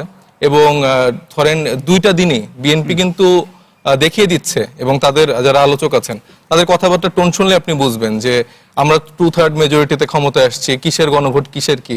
এখন ব্যাপারটা হচ্ছে যে আমাদের পার্লামেন্ট তো ইউকের মতো করে চলে না, এখানে ইউকের পার্লামেন্টের ব্যবস্থা আর আমাদের পার্লামেন্ট তো ডিফারেন্ট। এখানে বাংলাদেশের সভরেন হলো জনগণের ইচ্ছা, এবং জনগণের ইচ্ছার আকাঙ্ক্ষার জায়গা থেকেই কিন্তু গণভোটে যে রায়টা এসছে সেটার প্রতি তো আমার মনে হয়েছে যে এখানে যে সরকার দলীয় দল আছে তাদের সর্বোচ্চ সম্মান দেওয়ার কথা ছিল, কিন্তু তাদের মুখ থেকে এখন আমি শুনছি যে তারা যেহেতু 2/3 মেজরিটি আসে তারা এখন যা খুশি তাই করতে পারে এবং বারবার সেই সংবিধান সংবিধান সংবিধান কি বললো। আমার সমালোচক শাহরের কবির ভাই তো কয়েকটা প্রসঙ্গ উল্লেখই করলেন যে আসলে বিএনপির জন্মের শুরু থেকে কতটা তারা সংবিধানের সাথে আসলে যুক্ত ছিল। জি সাহেব মুস্তাফিজ, অসংখ্য ধন্যবাদ। মাসুদ কামাল ভাই আসতে চাই, আপনার দুজনে আজকের আলোচনায় সম্মানিত সাংবাদিক আছেন, অন্যান্য পেশারও আছেন। আমরা একটু বুঝতে চাই, এখন টিভির যে 4 জন সাংবাদিকের কথা বললেন যে আসলে গণভোট এবং এই প্রসঙ্গগুলো নিয়ে কথা বলার কারণে তাদেরকে শোকজ করা হয়েছে, পাশাপাশি যে সংবাদ সম্মেলন যেটা করা হলো মাননীয় প্রধানমন্ত্রী, সেখানে সাংবাদিকরা প্রশ্ন করার আগে বা কথা বলার আগে যে বিশেষণ ব্যবহার করছেন সেটাকেও তারা ভালোভাবে দেখছেন না। এই সূত্র ধরে গণমাধ্যমের অনেক সাংবাদিক কোড আনকোড কি আগের অবস্থায় আবার ফিরে যাওয়ার চেষ্টা করছে? এখানে অনেকগুলি বিষয় এখানে আসছে না, আমি দু একটা বিষয় একটু কথা বলি। বলুন। এই যেমন ধরেন সংবিধানে কি আছে কি নাই, আপনার ওখানে শপথ তারা নিলেন কি নিলেন না, না নিয়ে বললেন যেটা সংবিধানে নাই, এগুলো নিয়ে না আপনারা সারাদিন আলাপ করতে পারেন, কিন্তু কোনো ফল হবে না। ফল হবে না কেন? দেখেন, এটা সংবিধানে নাই, এটা আমি করব না, একজন বলল। আরেকজন বলল আপনি যে ইলেকশনটা করেছেন এটাও তো এইভাবে এদের মাধ্যমে ইলেকশন করা সংবিধানে নাই, তাহলে আপনি এটা কি কারণে করলেন? জি, আপনি যদি এই কথাটাকে যদি যুক্তি হিসেবে ধরেন তাহলে আপনি কোনো জায়গায় পৌঁছাতে পারবেন না। পারবেন না এই কারণে যে অন্তর্বর্তীকালীন সরকার সংবিধানে নাই, তাহলে আপনি ওই সরকার মানলেন কেন? আচ্ছা, ওইটা যদি আপনি মানেন তাহলে যা যা বলবো সব মানতে হবে, এটা তো আবার যুক্তি হতে পারে না। আমি সংবিধানে নাই অন্তর্বর্তীকালীন সরকার, অতএব সংবিধানে নাই যে কোনো মানে একটার পর একটা সমস্ত রাজনৈতিক দলকে বাদ দিয়ে তুমি একটা নির্বাচন করবা, এটাও তো নাই। তাহলে ওটা মানছেন, এটা মানেন। একটা না মানাকে অজুহাত হিসেবে ধরে আপনি অন্য অন্য অনেকগুলি না মানাকে দাঁড় করাইতে পারবেন না ভাই। বিষয়টাকে আমি বেসিকটা কোথায় আমি বলি, বেসিকটা হলো সংবিধানে অনেক কিছু নাই কিন্তু মানুষটা মেনে নিছে, কাজে ঠিক আছে। আপনি এই ফর্মুলায় আসেন, তাহলে সংবিধানে নাই, সালাউদ্দিন সাহেব বললো যে সংবিধানে নাই আমি করব না, কারণটা কি? সালাউদ্দিন সাহেব মানতে যাচ্ছেন না। এখন সালাউদ্দিন সাহেব যে মানতে যাচ্ছেন, এটা কিন্তু সালাউদ্দিন সাহেব একা না, এটা কিন্তু সালাউদ্দিন সাহেব একা না, 212 জন এমপি, 212 জন এমপি, কিন্তু 212 জন এমপি একা না, 212 জন এমপি দেশের সংখ্যাগরিষ্ঠ মানুষের প্রতিনিধি। এখন তারা মানতে যাচ্ছেন না যে সংবিধানে এটা নাই, আমি মানবো না, তো এটাকে অস্বীকার করবেন কি করে? আবার জামাত ইসলাম, এনসিপি তারা মনে করছে মানা যাবে, তারা মানছে, কোনো সমস্যা নাই, যার ইচ্ছা মানবে, মানবে না। যতক্ষণ পর্যন্ত নিয়মতান্ত্রিক সরকার সংবিধানটাকে ঠিকঠাক না করবে ততক্ষণ পর্যন্ত চলতে থাকবে। পারবেন করতে? সংবিধানে অনেক কিছুই নাই, আমি মানলাম না, মানে আমি চলতে পারবো? আমি বলবো এই গভর্নমেন্ট মানি না, আমি বলতে পারবো? তারেক রহমানকে মানি না, কারণ তারেক রহমান যে প্রক্রিয়া প্রধানমন্ত্রী হয়েছে এই প্রক্রিয়া সংবিধানে নাই। কারণ তারেক রহমান যে ইলেকশন করছে ওই ইলেকশনই তো অন্তর্বর্তীকালীন সরকার অধীনে হয়েছে। ভাই এগুলো হলো জানেন কি, সারাদিন ঝগড়া করার যুক্তি, যুক্তি খারাপ না কিন্তু একটাও, কিন্তু এই যুক্তিতে আপনি কোনো ফল পাবেন না। তো আপনি কি এই যুক্তি বুঝে বিএনপিকে মানাতে পারবেন? তুমি যেটা করছো ঠিক না, ওরা মানবে? মানবে না তোরে ভাই, তাহলে ফলটা কি হবে? যে উভয় পক্ষের যুক্তি যুক্তি, কিন্তু এই যুক্তির প্রেক্ষাপটে বিএনপি এখন কি করবে? বিএনপি এখন দেশটার সামনের দিকে এগিয়ে নেওয়ার জন্য চেষ্টা করবে, সবাইকে সাথে নিয়ে, এবং সংসদ বসবে নিয়ম অনুসারেই। আমরা সংবিধান সংস্কার পরিষদের শপথ নেওয়ার ক্ষেত্রে নিয়ম অনুসারেই মেনেই কথা বলবে, না তো করে নেই। এখন এই বিদ্যমান সংবিধানে এটা হয় না, সে কথা ব্যাখ্যা দিয়েছে। আমার কথা হলো কি শোনেন, এত বছর পরে এক নির্বাচন হলো, 15.5 বছর কেউ ভোট দিতে পারেনি। 16 মাসে 18 মাসে নির্বাচনের 2 দিন আগেও একজন বলতেছিল যাই করেন না টাকা পয়সাটা খরচ করেন না, নির্বাচন তো হবে না, শেষ মুহূর্তে বন্ধ হয়ে যাবে, এরকম অবস্থা ছিল না। সেখান থেকে নির্বাচন হলো। প্রধানমন্ত্রী বলেছিলেন যে নজিরবিহীন সুন্দর একটা নির্বাচন হবে, হয়েছে তাই। হ্যাঁ, চাঁদে কলঙ্ক থাকে, আমাদের 2-1টা ক্ষেত্রে এরকম ঘটনা ঘটেছে, কিন্তু এখানে সবচেয়ে বড় যে ব্যাপার, একজন প্রার্থী তো মারা যায়নি, একজনও না, জেলেও যায়নি। তা তাহলে এটাকে ভালো নির্বাচন এটা বলতে হবে। এখন দেশটাকে তো আমরা সামনে এগিয়ে নিতে চাই, আমাদের আস্তে আস্তে কিছুই ছিল না, এখন আমরা দাঁড়ানো জায়গা পেলাম, এখান থেকে আমরা সামনে থেকে এগিয়ে যাই। এখনই যদি আমরা মনে করি যে এটা নিয়ে আমরা এই মুহূর্তে এটা না হলেই এটা আর হবে না, এই চিন্তা করে যদি এখন থেকে আমরা অসহায়তা করতে থাকি, তাহলে তো আমাদের ভবিষ্যৎ কিন্তু এটা নিশ্চয়ই হবে। আপনি অনুমান করতে পারছেন যেদিন সংসদ বসবে এই প্রসঙ্গটি নিশ্চয়ই আলোচনায় সম্মানিত সংসদ সদস্যরা আনবেন। সেটি বিএনপিকে কি কোনো অস্বস্তির মধ্যে ফেলবে সংসদে? না, তা ফেলবে কেন? বিএনপি তো সবকিছু মিলিয়ে সবাইকে নিয়ে সামনে এগিয়ে যেতে যাচ্ছে। যতখানি কম্প্রোমাইজ করার দরকার দেশ পরিচালনা করার ক্ষেত্রে বিএনপির সংবিধানের আওতার থেকে ততখানি করবে। কোনোভাবেই বিগত সরকারের মধ্যে গোয়াত্তমি করবে না। যেমন আমি আমার এলাকায় জি যেমন একটা কথাই বলেছি যে আওয়ামী লীগ তো সবভাবে চেষ্টা করলো আমাদের মিথ্যা মামলা। আমি তো মিথ্যা মামলা প্রথম সাজাপ্রাপ্ত আমি আসামি মানে জি। কারাগারে গেলাম 2টা মামলা। আমি ওই সুযোগটা দেওয়ার পরিপ্রেক্ষিতে তারা কিন্তু এসে আমার বিরুদ্ধে ভোটটা করলো। আমি যদি সুযোগটা না দিতাম, আমি তো আইন শৃঙ্খলা মিটিংয়ে এসপি ডিজিটি অ্যাডমিনিস্ট্রেশন না বলতাম একজন মানুষকেও অন্যায়ভাবে গ্রেপ্তার করা যাবে না, যেই হোক, যে তার মামলা থেকে ধরেন, এবং জেলখানার থেকে একজনকেও আবার জামিন পাওয়ার পর তাকে গ্রেপ্তার করা যাবে না, আমি নির্দেশনা দিতাম। আমার নির্দেশনা মোতাবেক সারা পাবনা জেলা বাস্তবায়ন হয়েছে এবং বলেছে কাউকে গ্রেপ্তার করা যাবে না তার মামলা না থাকে। এই সুযোগ পেয়ে এই যে আওয়ামী লীগের লোকেরা আমার বিরুদ্ধেই তারা ভোটটা দিল। এর চেয়ে আর কি বললো, মির্জাফর কাহাকে বলে, তার চেয়ে বড় মির্জাফর লজ্জা পাচ্ছে। শিক্ষা হয়েছে আপনাদের, এটাই হওয়া উচিত। না, আমি কিন্তু আইনের দৃষ্টিতে বলছি, কারণ আমি সবচেয়ে বেশি ভুক্তভোগী। আপনারা আওয়ামী লীগ পুনর্বাসন করবেন, আমি অফিসগুলো খুলে দিবেন, আর আপনাদের তারা ভালোবাসবে না। এটা পুনর্বাসন এখন না, সময় হয়তো ভালোবাসতেছে, ছবলটা আপনাদের আগে এটা পুনর্বাসন না। এটা যেমন জামাত ইসলাম যেমন বলছে যে আপনারা জামাতে যোগদান করেন, আপনাদের তাকে তার চোখ তুলে ফেলবো ঘোষণা দিয়ে। আমি তো সে কথা আপনারা পাল্লা দিয়ে জামাতের সাথে পাল্লা দিয়ে আরো বেশি সাহায্য করলেন। আমি বলেছি যে আইনের একটা লোককে সে যেই হোক না কেন তার বিরুদ্ধে মামলা যেহেতু নাই, তাহলে সে বাংলাদেশের নাগরিক না, আওয়ামী লীগ করার অপরাধ। মানে আপনি ওই প্রসঙ্গটা ভেবেছেন? আমি ওই প্রসঙ্গ ভেবেছি। ওই প্রসঙ্গটা ভেবেছেন। যারা অপরাধী ছিল তাদের কি করছেন? হ্যাঁ, যারা অপরাধী ছিল যারা অপরাধ তাদের ব্যাপারে তো তারা তো নাই, তো এলাকাতে নাই, তারা এলাকায় নেই না, এলাকায় নাই, তাদের আমার চেষ্টা করতেছি না। আপনি বলছেন যে অপরাধীদের কোনো ছাড় নাই? অপরাধের কোনো ছাড় নাই, অপরাধীদের কোনো ছাড় নাই। জি, অপরাধের কোনো ছাড় নাই, অপরাধীদের কোনো ছাড় নাই। কিন্তু সংসদের বাস্তবতা কি দাঁড়াবে? হাবিব, অসংখ্য ধন্যবাদ। ব্যারিস্টার শাহরিয়ার কবির, কি দাঁড়াতে পারে সংসদ বসলে এই প্রসঙ্গ নিয়ে, আইনের শাসনের প্রসঙ্গ নিয়ে? আওয়ামী লীগের যেটি হাবিব ভাই বলছিলেন, তার প্রেক্ষাপটে সাইদ মোস্তাফিজ বলছিলেন, এবং আমরা গণমাধ্যমে দেখছি বিভিন্ন জায়গাতে তালা খুলে দিচ্ছেন কেউ কেউ, আবার সমালোচনার প্রেক্ষাপটে দু এক জায়গায় বন্ধও করে দেওয়া হয়েছে। এগুলো কিসের ইঙ্গিত? আচ্ছা, প্রথমেই হাবিব ভাই যে কথা বলছে, আমার কিন্তু পার্সোনাল স্ট্যান্ডিং তাই, কি মামলাবাজি করা যাবে না। আমি এমনও দেখতেছি যে অজ্ঞাতনামা আছে হাজার হাজার, সে অজ্ঞাতনামা হাজার হাজারে আমি এমনও পরিবার পাইছি যারা জামাত ইসলাম এবং বিএনপিকে সমর্থন করে, তাদেরকে তুলে নিয়ে গেছে। সো সেখানে স্পেসিফিক যার বিরুদ্ধে এলিগেশন থাকবে ভাই, তাকে নিয়ে যাবেন এবং তার বিচার করা হবে। দ্বিতীয় কথা যে সুযোগ পেয়ে আওয়ামী লীগ সুযোগ সন্ধানেও ঢুকতে চাবেই। এদের ছাত্র দলের ছেলে পেলে পিটা একটা জায়গায় বন্ধ করে দিচ্ছে, পুলিশ এক জায়গায় অ্যারেস্ট করছে। তার মানে এই না যে আমরা will open the flood gate, আর যে ফ্লাড গেট ওপেন করতে চাক সেটাকে আমরা প্রতিহত করবো। যাই হোক, আমি আগের কোশ্চেনে একটু আসি। আমার বড় ভাই দুইজন সিনিয়র সাংবাদিক আছেন, মাসুদ কামাল ভাই এবং সাইদ ভাই, দুইজনের একটা কথাই দেখেন। মাসুদ ভাই বলতেছে কি যে কিছু সবই এই মানে ইন্টারিম গভর্নমেন্ট প্রভিশন তো কনস্টিটিউশনে নাই, এই কথাটাই আমি বলতে চাইছিলাম। আপনি কিছু মানবেন না তা না।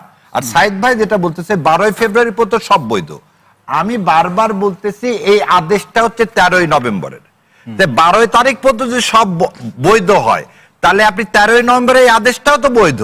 তাহলে এই আদেশটা বৈধ অনুযায়ী আমরা তো ভোট করলাম, তাহলে যখন আদেশটা বৈধ হবে তখন এই আদেশের সাথে যে শপথের তফসিল সেটাও বৈধ। আমার প্রশ্নটা আমি আবার সাইদ ভাইকে পরিষ্কার করে দিলাম। হ্যাঁ, সুপ্রিম কোর্টে 106 এই সরকার গঠন হয়েছে, এই সরকারের শপথ করছেন, সেটাও তৈরি করা হয়েছে একটা শপথ, সেটা তো কনস্টিটিউশনের মধ্যে নাই। আপনি একটা শপথ তৈরি করছেন অ্যাজ দিস শপথের মতন তৈরি করে তো আপনি করছেন। সেখানে আজকে সবচেয়ে বড় একটা জিনিস কি, বিএনপি কিন্তু একবারও বলতেছে না যে ওনারা করবেন না, মাইন্ডেড। এই জায়গাতে কিন্তু একটা যেটা জামাত ইসলামের সম্মানিত আমিন বলছেন যে ওনারা করবেন, কেমন করে করবেন আমরা সেটা দেখতে চাই। ওনারা যেভাবে করবেন করলেই হলো। প্রথম কথাটা কি, করলেই হলো। জুলাই সনদের বাইরে যে, আমি আপনাকে যেটাই বলি, বিএনপি বা জামাত বলেন, এনসিপি বলেন, সবাই জুলাইয়ের শক্তি। না, এখানে আমার একটা প্রশ্ন আছে শাহরিয়ার ভাই, আপনার আলোচনা এই যে মানা এবং সেটাকে বাস্তবায়ন করার যে প্রক্রিয়াতে, এটা তো বিএনপি একভাবে বাস্তবায়ন করবে, জামাত না না না না, সেই সুযোগ নাই। মানে আমি সেটাই বলছি যে সেই সুযোগ নাই। বিএনপি এটাকে মেনে, আমরা আলোচনার প্রেক্ষাপটে বলছি, বিএনপি এটা মানলো এবং তারা ওত নিল এবং সেটা বাস্তবায়ন করলো। সেই জায়গাতে আপনারা যদি আবার বলেন এটা বিএনপির মতো করে মানলো, তখন আমরা এটা মানি না, এই প্রশ্ন আসবে না, তো এই তখন? প্রশ্ন আসবে না। কেন আসবে না আপনাকে বলি। এখানে বলা আছে কি, কোরআনের প্রশ্ন দেওয়া আছে 60 জন, এবং কোরআনে নিয়ে এটা আলোচনা হবে, 180 দিনের মধ্যে বাস্তবায়ন হবে। দ্বিতীয় কথাটা হচ্ছে যে, যেটা কুযুক্তি বলতেছে, আমি কুযুক্তি বলবো না। রাজনীতিতে কৈটুল্য ছিল, চাণক্য ছিল এবং থাকবেই। এটা হচ্ছে রাজনীতির গণতন্ত্রের একটা কি সৌহার্দ্য। কিন্তু কথা হচ্ছে, সব কথা শেষে যদি আপনি বলেন তাল গাছটা আমার, কথা হলো জুলাই সনদকে যদি আপনি ডেভিয়েট করতে যান, তাহলে দেশে অচল অবস্থা হবে। এই জায়গাতে যাওয়া যাবে না। আমাদেরকে ধারণ করে, জুলাইকে ধারণ করে, যেমন আমি আজকে বলি, আজকে সকালবেলা আপনারা দেখছেন কিনা, জনাব তারেক রহমান যখন স্মৃতিসৌধে গেছে, তিনি কিন্তু খালি 71 নিয়ে বলেননি। উনি বলছেন 71 থেকে 24 পর্যন্ত যত শহীদ হয়েছে, তার মানে মধ্যে কি নূর হোসেন থেকে শুরু করে আর ডক্টর মিলন থেকে শুরু করে সবাইকে উনি ধারণ করতেছেন, তাই না? তাহলে আমরা যদি সবাইকে ধারণ করি, তাহলে জুলাইকে ধারণ করতে হবে। আমরা হচ্ছে প্রথমে নেগেটিভ দিকে যাব না। প্রথম কথা, তর্কের খাতিরে তর্ক না, জুলাই সনদ বাস্তবায়ন করতে হবে। এবং দ্বিতীয় একটা জিনিস বলি, আপনার যেটা ভাই বললেন, 51% লোকের মতামত, আপনি 60% লোকের মতামতকে অবজ্ঞা করতে পারবেন? 60% লোক হ্যাঁ ভোট দিছে, 51% লোক বিএনপিতে ভোট দিছে। গণতন্ত্রের বিউটি হচ্ছে সংখ্যাগরিষ্ঠ লোকের মতামতকে সম্মান প্রদর্শন করা। তাহলে হ্যাঁ ভোট যেটা দিছে সেটা আপনি পছন্দ করেন আর না করেন, দ্যাট ওয়াজ অ্যাপ্রুভ। সেকেন্ডলি, আমি একটু আগে যে উদাহরণ দিছি, রাষ্ট্রপতি, শহীদ রাষ্ট্রপতি জিয়াউর রহমান, আমাদের যে রেফারেন্ডাম, না, কিন্তু হ্যাভোট নিয়ে জামাতের কোন নেতা বিএনপিকে একেবারে সন্দেহের লেন্স থেকে দেখে। আমি বলতেছি না, আমরা একটা মানুষ হিসাবে আগে এদেশের সবার প্রথমে বাংলাদেশ। আমার কথা এখানে, আমি কিন্তু একটা জিনিস বলি যে জামাত বিএনপিটা, যেমন আমি একটা জিনিস বলি যে প্রথম ভাই একটু আগে একটু কথা হচ্ছে, তখন বলি 5টার দিকে আমি প্রথম বলছিলাম আমির জামাতকে যে এই ভোট নিয়ে একটা পক্ষ চাবে যে ভোট নিয়ে, ভোটের যে ইঞ্জিনিয়ারিং হয়েছে এই বিষয়ে কোনো সন্দেহ নাই, কিন্তু কথা হলো এই সব নিয়ে চাবে আমরা রাস্তায় নামি। এটা করলে দেশ শেষ। ভোটকে মেনে নিতে হবে। এটা কেমন হলো? ইঞ্জিনিয়ারিং হয়েছে, কোনো সন্দেহ নাই। বলতেছি আপনাকে, বলেন। কারণ জুলাই সনদ সবার আগে।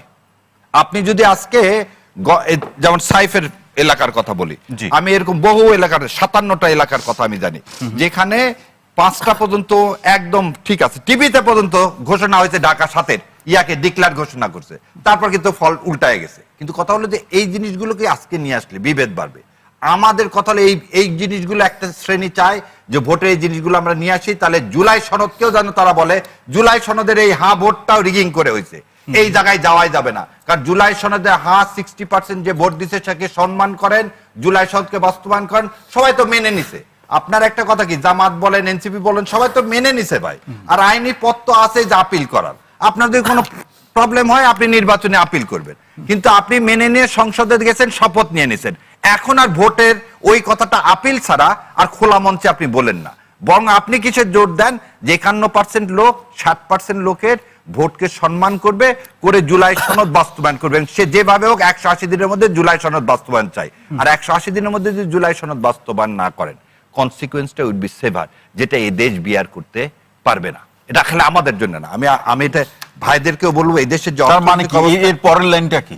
এর পরের লাইনটা যদি আমাদের মধ্যে যদি আবার রাস্তায় নামেন, আবার একটা ম্যাসাকার হয়, দেশে কিচ্ছু নাই। তলাবিহীন ঝুড়ি যদি 71-কে বলে থাকেন, তাহলে এখন ঝুড়িই নাই। 71 সালে তো বলছে বাস্কেটলেস, আর আজকে বাস্কেটই নাই, বটমলেস। বটম মানে বটম, তা তো বাস্কেট একটা থাকে, তা বটম নাই, আর আজকে বাস্কেটই নাই। তো এই জায়গায় যাওয়া যাবে না, এই জায়গায় যাওয়া যাবে না। এইটা সাইদ খান, আমার জি।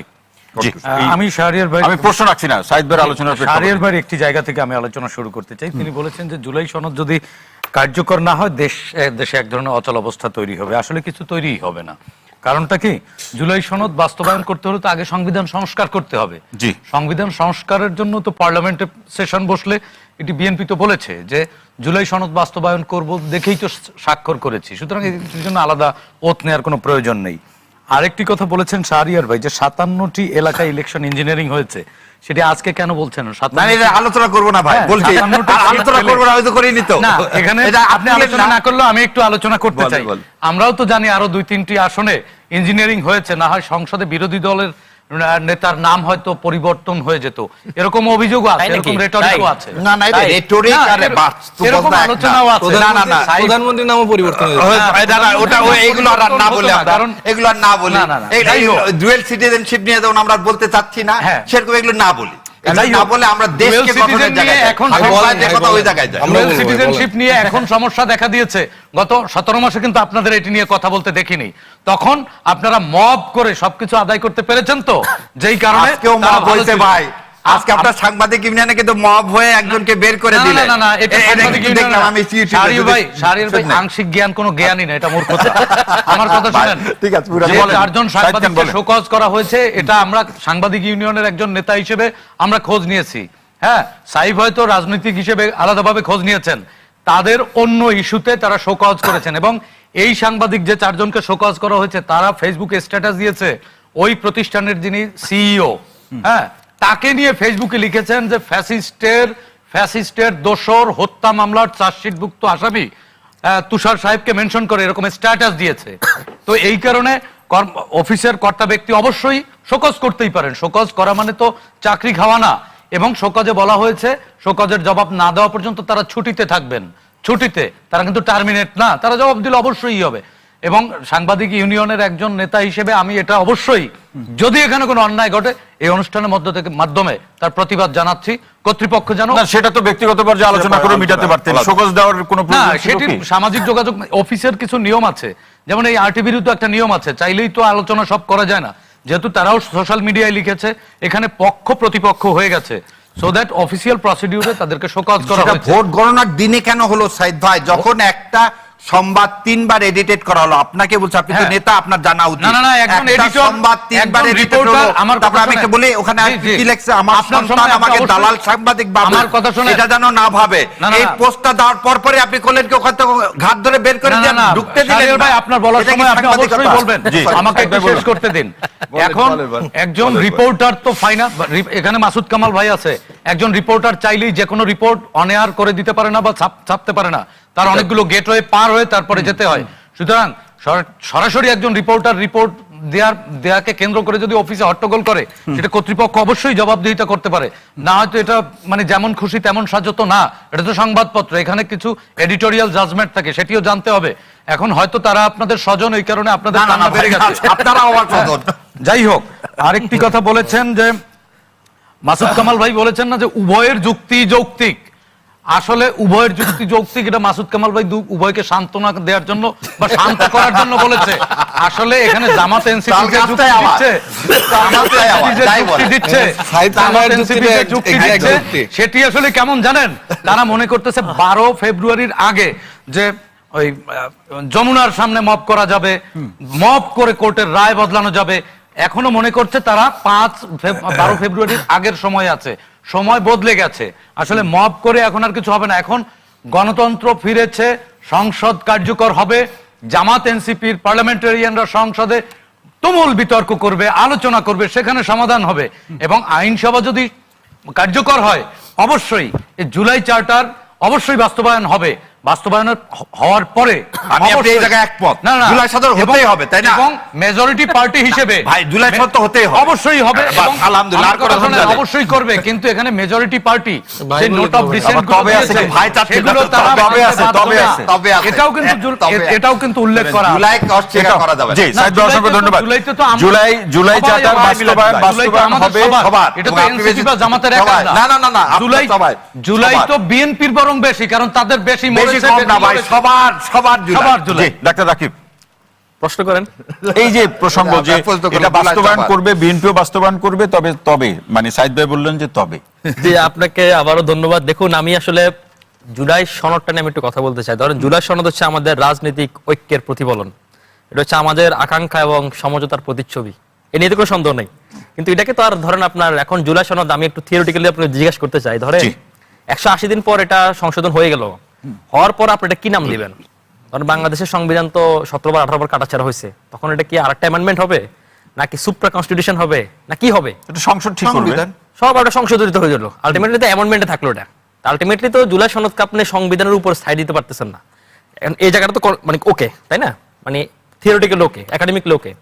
সেকেন্ড কথা হচ্ছে ধরেন আমেরিকার সংবিধান 27 বার চেঞ্জ হয়েছে, ভেনেজুয়েলার 32 বার চেঞ্জ হয়েছে, পৃথিবীর অনেক দেশ অনেকবার সংবিধান চেঞ্জ করছে, কিন্তু আলটিমেটলি এবং পৃথিবীর কোনো সংবিধানে যেসব দেশে এক নায়কতন্ত্র আছে, পৃথিবীর এখনো 35-40 দেশে এক নায়কতন্ত্র, সেই দেশগুলো আপনি খুঁজে দেখেন, রাশিয়ার সংবিধান খুঁজে দেখেন, চীনের সংবিধান আমাদের চেয়ে ভালো ভালো কথা বলা আছে, কোরিয়ার সংবিধান খুঁজে দেখেন, কিন্তু আলটিমেটলি হচ্ছে প্র্যাকটিসের ব্যাপার। ডেমোক্রেসি আসলে শুধু ভোট দিয়ে না, হয় না। সেটাই তো সংবিধান এটা practice এবং mutual understanding, আমি আসতেছি, দেখেন, মিউচুয়াল এবং প্র্যাকটিসের ব্যাপার। ধরেন ডেমোক্রেসিকে কিভাবে ডিফাইন করবেন আপনি? 3টা ডি দিয়ে, 3D, ঢাকার মতো আর কি। ধরেন ডিসকাশন, ডিবেট এন্ড ডিসেন্ট, এই জিনিসগুলোকে আপনাকে এস্টাবলিশ করতে হবে।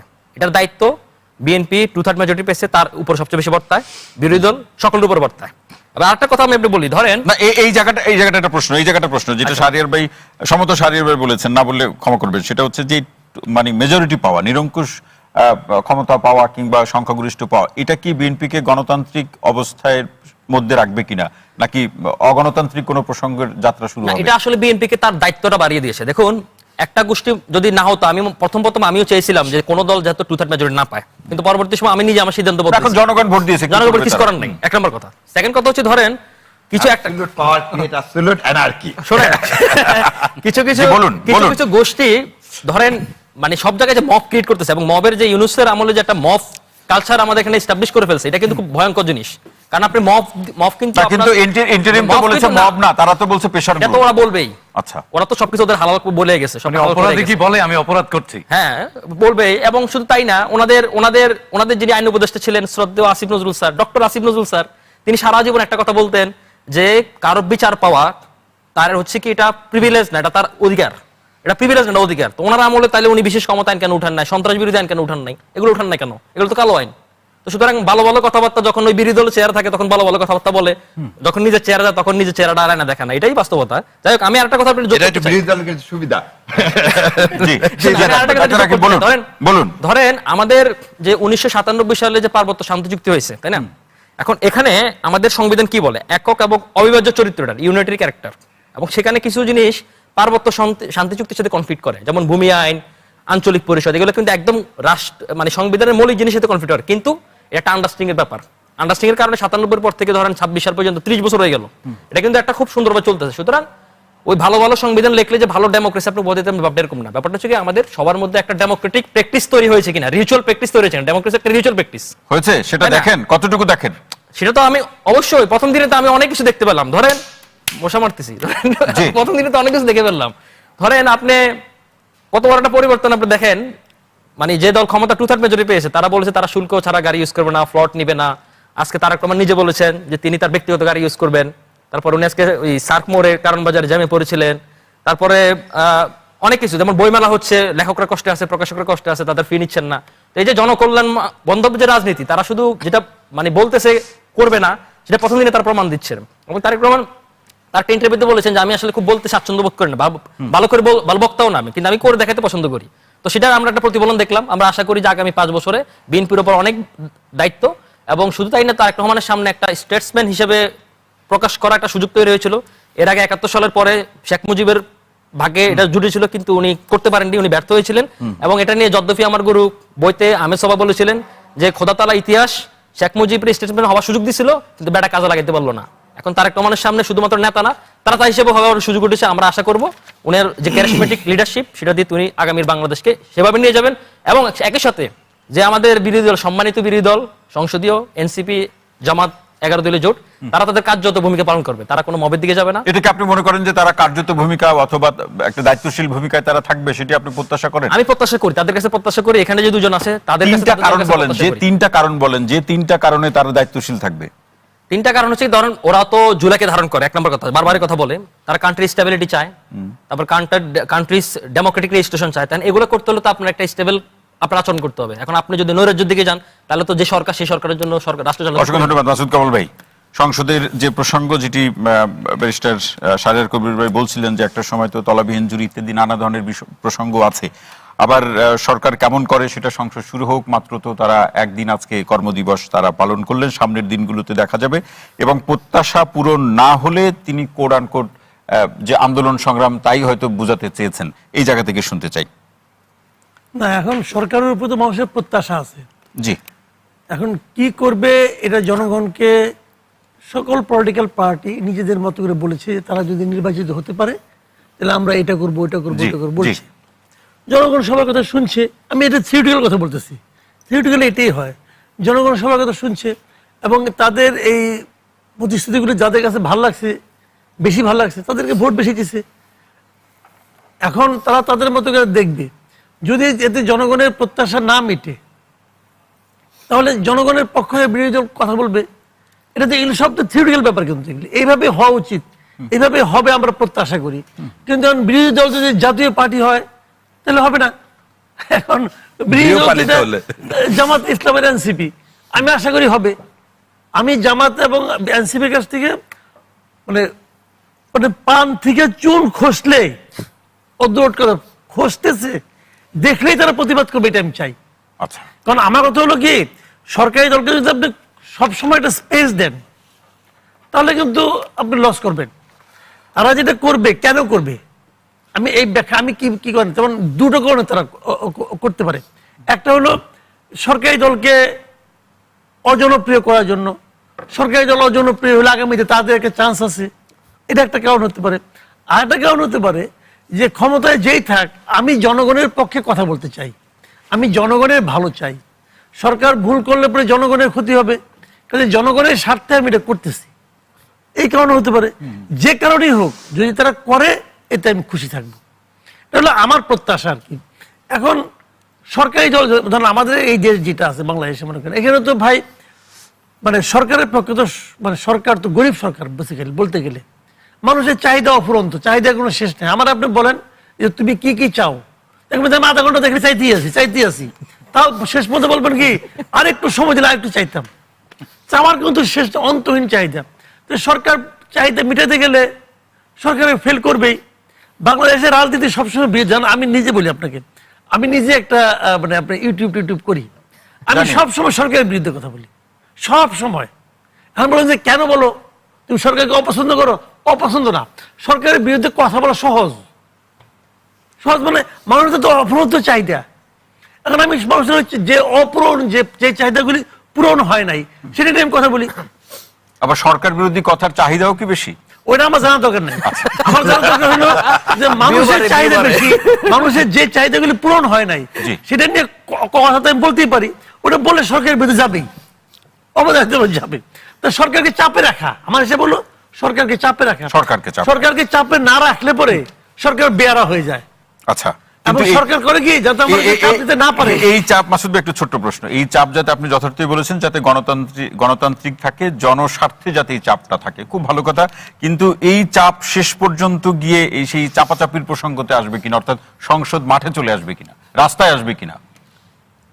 শুনেন, বিরোধী দল যারা থাকবে তারা খালি সংসদেই থাকবে, বাইরে আসবে না, এটা তো হইতে পারে না ভাই। শাহবাগ দখল করবে কে তাহলে? তারা সব জায়গায় থাকবে, তারা সব জায়গায় থাকবে।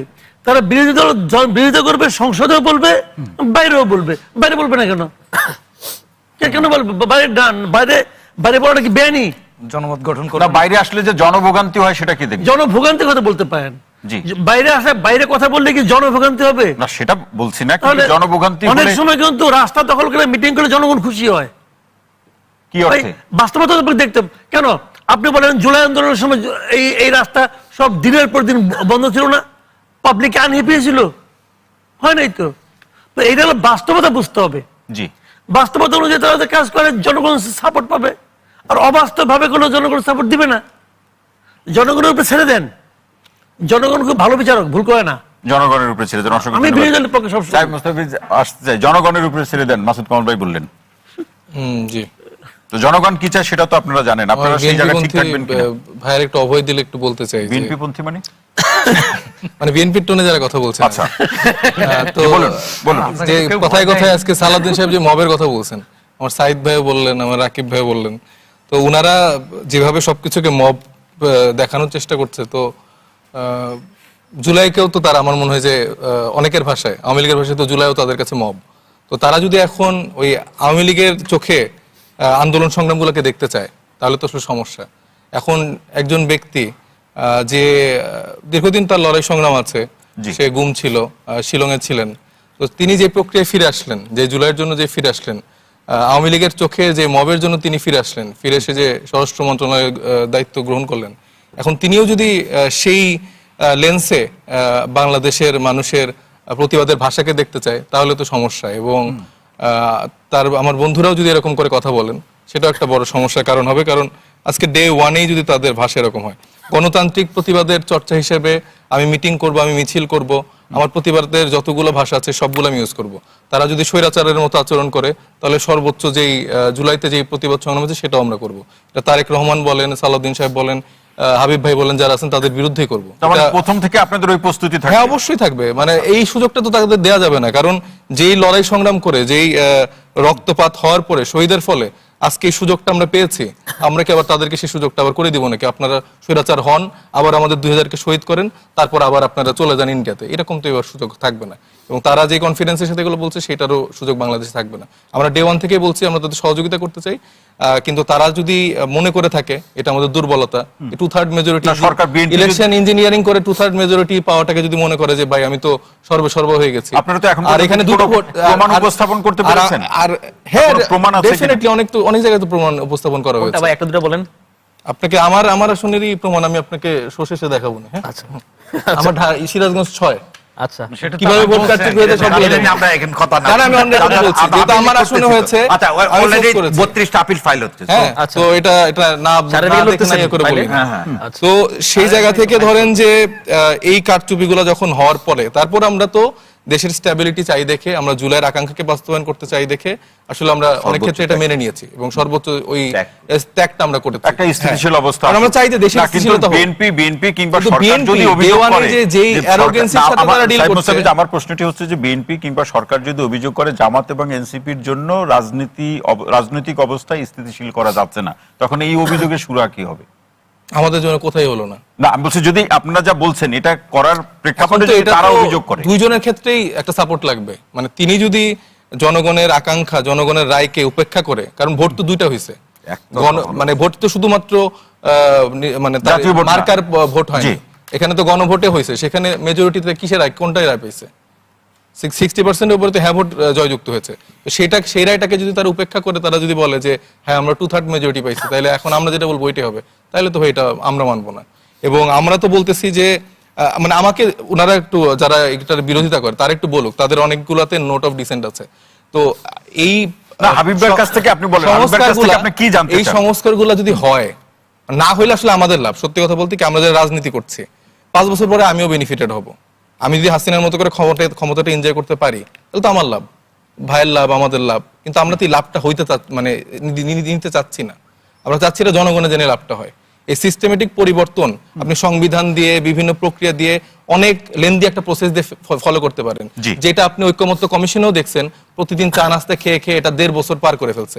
কিন্তু এটা চাইলে কিন্তু অনেক ইজিলি, ভাই আমরা তখনও প্রতিবাদ করছি, আপনার সাথে অনেকবার প্রতিবাদ করছি। কিন্তু আমি বললাম সালাউদ্দিন সাহেব সংবিধান বিষয়ে এতই জ্ঞানী, আসলে তার সাথে সারাদিন ডিবেট করা যাবে। এবং মাসুদ কামাল ভাই যেটা বললো, এটা নিয়ে আমি আর আপনি সারাদিন ডিবেট করতে পারবো, কিন্তু এটা সলিউশন কি? আলটিমেটলি কি আমরা জনগণ মানে ভালো কিছু পাক, সেটা চাই কিনা? হাবিব ভাইয়ের কাছে কোনো প্রশ্ন রাখতে চান? এটাই চাই যে আসলে এটা না হইলে মানে কি লাভ হইতেছে? আমাদের লাভ হবে, রাজনীতিবিদদের লাভ হবে, আমরা অনেকদিন ক্ষমতায় থাকতে পারবো, অনেকভাবে ক্ষমতাটা এনজয় করতে পারবো। জনগণের স্বার্থে আমাদের তো রাজনীতিবিদ হিসেবে এইটুকু দায়িত্ব যে তাদেরকে এই সুযোগটা করে দেয়। জি, সাহেব মুস্তাফিজ, অসংখ্য ধন্যবাদ। হাবিব ভাই, বিএনপির কাছে কি প্রত্যাশা সাহেব মুস্তাফিজ সেটি বলছিলেন, আপনার মাধ্যমে শুনতে চাই। আমি তো, আমার কাছে কেমন মনে হচ্ছে, আমরা প্রথমেই যখন আন্দোলন শুরু হয়নি, জি, জুলাই আন্দোলন, তখন আমরা 31 দফার ভিতরে পরিষ্কার করে বলেছি 5 বছর পর পর সরকার ক্ষমতা হস্তান্তর করে নির্বাচন তত্ত্বাবধায়ক সরকার নির্বাচন হবে, আর কিছু লাগে।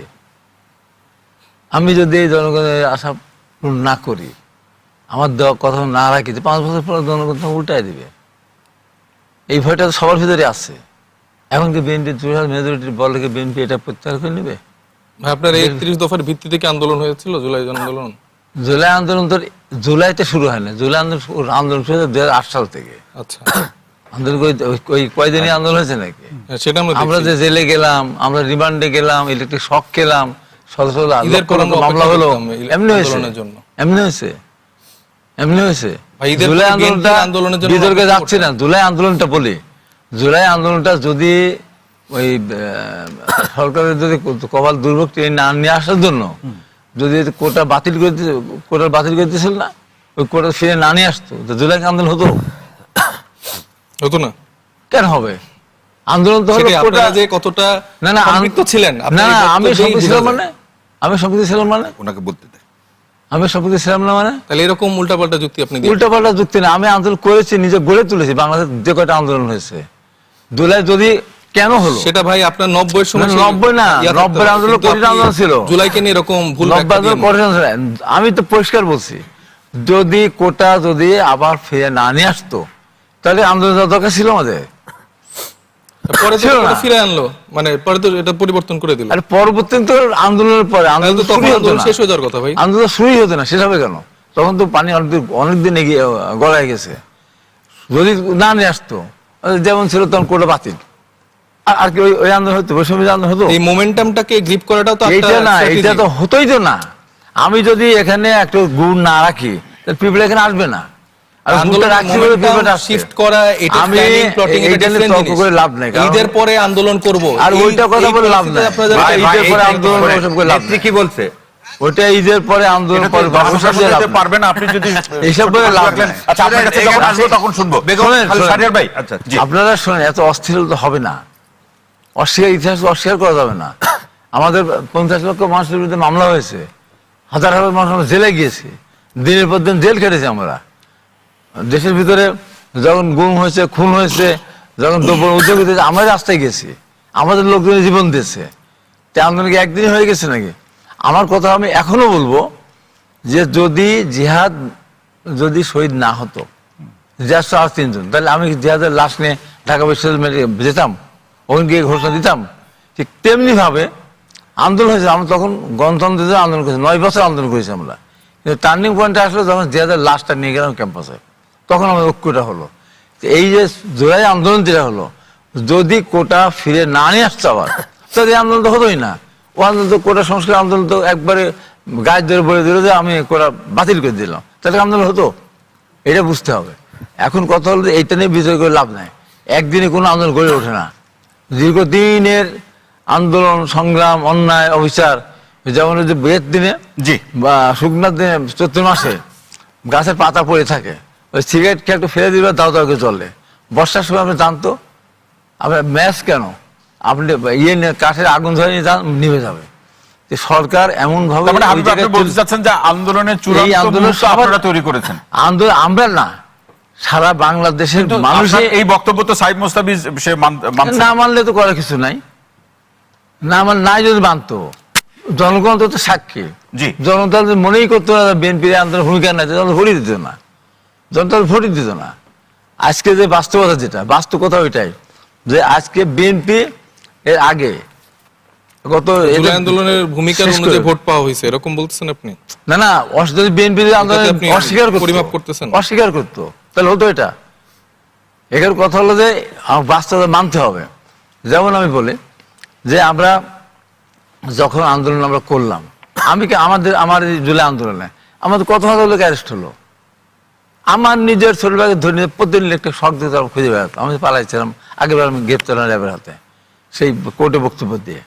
এখন কথা হলো যে অস্বীকারটা কোন, আমরা 90 আন্দোলনে আমরা শেষ করছি, আমি আমার খোকন মিলন আলম এরা, তাই বলে জালাল ভাই অস্বীকার করবো? জেল ২২ মার্চে প্রথম স্লোগান দিয়ে ঢাকা তাকে অস্বীকার করবো? মধ্য ফেব্রুয়ারি 14ই ফেব্রুয়ারি অস্বীকার করবো? সেলিমকে অস্বীকার করবো? জি। রাহুল মুখে অস্বীকার করবো? নুরুনকে অস্বীকার করবো? এটা হলো কি, এটা স্বীকার করিয়ে যাবে। 52 সালে ভাষা আন্দোলন হয়েছিল বলে 69 গণঅভ্যুত্থান হয়েছিল, 69 গণঅভ্যুত্থান হয়েছিল, 70 নির্বাচন হয়েছিল, তারপর মুক্তিযুদ্ধ হয়েছে। আবার ওই আন্দোলন 9 বছর চালিয়ে যাওয়ার পর 90 হয়েছে। জি। এই ধারাবাহিকতা আসে। তো এই জন্য বলি যে এই গিফটের ভিতরে না গিয়ে দেশটাকে সামনে দিকে এগিয়ে নিয়ে যেতে হবে। একটা আমরা তো স্থিতিশীল অস্বীকার অবস্থা করতে তৈরি চাই। করার জন্য স্থিতিশীল সবাইকে তৈরি করতে একসাথে হবে। কাজ করতে হবে। এখন যদি কেউ মনে করে থাকে, এখন 52-54 বছর বয়স বাংলাদেশের, বিএনপির সাথে সমঝোতা করে জামাত একবার 17টা আসন পেয়েছিল, একবার 18টা আসন পেয়েছিল, জি। 53টা পেয়েছে এই পর্যন্ত আসন। 54 বছরে, এবার পেয়েছে 77 না কয়টা। এই যে 5% 10% ভোটের থেকে চলে গেল, 31% ভোটে চলে গেছে, এটা কি সব ভোট কি জামাতের? আওয়ামী লীগের ভোট কত পার্সেন্ট, সাধারণ নতুন ভোটার আছে কত পার্সেন্ট, সবগুলো ধরতে হবে। তো সবগুলো তো একদিকে চলে যায় না, এই বাস্তবতা মানতে হবে। আজকে যদি কথার দ্বারা বলছে আগামী দিনে যে একটা মব হয়, সেই মবের মধ্যে সরকার পরিবর্তন হয়, সেই সরকার পরিবর্তন যখন হবে, তারপর যখন নির্বাচন হবে, তো সেই নির্বাচন আওয়ামী লীগ আসবে, সেই নির্বাচন আওয়ামী লীগ আসবে, সেই আওয়ামী লীগ আসলে তখন আমাদের এই ভোট থাকবে। তখন ঢাকা যাবে না। কার্যালয় খুলে দিচ্ছে কারা? আওয়ামী লীগ কার্যালয় আমরা খুলতেছি না, আমি কোন খোলার পক্ষ হতে না। আওয়ামী লীগ আসবে না, এরপরে যে আওয়ামী লীগ আন্দোলন কি আমরা আসতে দিতে না না পারি? আন্দোলন করে যদি আমরা এই না, আন্দোলন করার পরও আওয়ামী লীগ কি আর না কখনো অবশ্যই হতে পারে? অবশ্যই এই আন্দোলন যদি আমরা আরেকটা করি, আরেকটা সেই আন্দোলন আন্দোলন তারপর পরে আওয়ামী লীগ প্রাসঙ্গিক অবশ্যই হবে। সেই আন্দোলন আওয়ামী লীগ অংশগ্রহণ করবে। দেখি জনগণ কি বলে। জনগণ কি বলবে?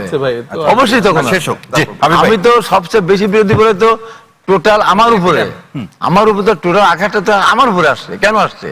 আমি ছাত্রলীগের প্রেসিডেন্ট ছিলাম, আমি যখন ছাত্রলীগকে তখন নিষিদ্ধ ঘোষণা করলো, সর্বপ্রথম আমি সমর্থন জানিয়েছি ছাত্র প্রেসিডেন্ট হিসাবে। আমি বলেছিলাম সেদিন পিনাকি আমার বিরুদ্ধে বলেছিলাম, আমি বললাম যে ওই ছাত্রলীগকে আমি নিষিদ্ধ করলে আমি প্রতিবাদ করতাম, শিক্ষা শান্তি প্রগতির। আর এই ছাত্রলীগ লুটেরা ছাত্রলীগ, এই আমি সমর্থন করি। শুধু ছাত্রলীগ না, হাবিব ভাই। আওয়ামী লীগের নিষিদ্ধ ঘোষণা করতে হবে, হাবিব ভাই। যার ফল আমাকে আজকে ভোগ করতে হলো। অসংখ্য ধন্যবাদ আপনাকে। শাহরিয়ার কবির, বেশ শাহরিয়ার কবির। আচ্ছা, প্রথমে বলে নি, আমার রাকিব ভাই বোধহয় বলতে ভুলে গেছে, আজ সকালবেলা 4 ঘন্টা ঢাকা আরিচা রোড বন্ধ ছিল। আর আরো একটা জিনিস বলতে ভুলে গেছেন, সরকারের যে গাড়িটা, সে গাড়ির চেয়ে আমার সম্মানিত প্রধানমন্ত্রীর গাড়িটা অনেক দামি এবং বুলেট প্রুফ। সো ওই গভর্নমেন্টের গাড়ি তার নেওয়ার কোনো দরকার নাই। দ্বিতীয় যে কথাটা বলতেছেন মব নিয়ে একটা জিনিস, মব না, তার আগে ইউনূস সরকার ভালো না, কিন্তু খলিল সাহেব খুব ভালো। বলি না না, আপনার কথা বলিনি, এমনি বলতেছি যে ইউনূস সরকার তো ভালো না। আপনি তো বললেন ইউনূস সরকার ভালো না, কিন্তু খলিল সাহেব আমি খুব ভালো। specifically আসিফ নজরুলের কথা আচ্ছা আচ্ছা, আমি সেটা বলিনি ভাই, কোন তর্কে যাচ্ছি না। Okay. ইউনূস সরকার ভালো না, কিন্তু খলিল খুব ভালো। আর হচ্ছে দুইজন উপদেষ্টা থেকে রাজনীতি করার এত ইচ্ছা, তাহলে পদত্যাগ করে রাজনীতি করো। আর এখন খলিল সাহেবকে উপহার দেওয়া হয়, কারণ উনি অদিত দোভালের বন্ধু। থার্ড কথাটা আসে, আইনমন্ত্রী, attorney general। আর একটা কথা শোনেন, আপনি জুলাই মব বললেন, তো মবের জন্য একটা ছেলে ইন্ডিয়ান এয়ারওয়েজে ট্রানজিট প্যাসেঞ্জারকে আজকে আপনি রেখে অ্যাসল্ট করলেন, কি তার দোষ? সে জুলাই যোদ্ধা। দয়া করে মব বলেন না। একটা ট্রানজিট প্যাসেঞ্জারকে আপনি কোনোদিন কোনো জায়গায় ইমিগ্রেশন আটকাতে পারেন না, because his final destination Dhaka. আপনি দিল্লিতে তাকে আটকায় একটা ফ্লাইট মিস করে, লিসেন টু হিম, তাকে কেন জিজ্ঞাসা করা হলো তুমি জুলাই তুমি পুলিশকে মারছো, তোমার এই কারণে তাকে সেই সকাল বেলা থেকে বিকাল পর্যন্ত রাখলো। আপনারা মব এই বলে জুলাইকে মব বলেন না। থার্ড যে কথাটা বলি শোনেন, শাপলা চত্বরে হত্যাকারী বা জুলাই হত্যাকারীরা, মানে তাদেরকে এখন পর্যন্ত কোনো ফতুয়া দেখলাম না, এটা যারা করছে তাদেরকে ভোট দেওয়া হারাম। অনেক ফতুয়া দেখি জামাতকে ভোট দেওয়া হারাম, কিন্তু শাপলা চত্বরে যাদেরকে হত্যা করা হলো এবং জুলাইকে যাদেরকে হত্যা করা হলো তাদেরকে ভোট দেওয়া হারাম, এটা শুনলাম না এখন পর্যন্ত। আর যেটা বললেন, এটা দুঃখের বিষয় যে জুলাই সনদ এখন রক্তের দাগ শুকায়নি, হাদি এখনো চোখের সামনে ভাসে। আপনাদের সবার সামনে আমার মনে হয় ভাই যেটা বললেন সাইদ, এটা আমাদের সবার। এবং আমি হাবিব ভাইকে একটা কথা বলি, শোনেন, ক্ষুদিরাম প্রীতিলতা থেকেই এই বাঙালির আন্দোলন শুরু।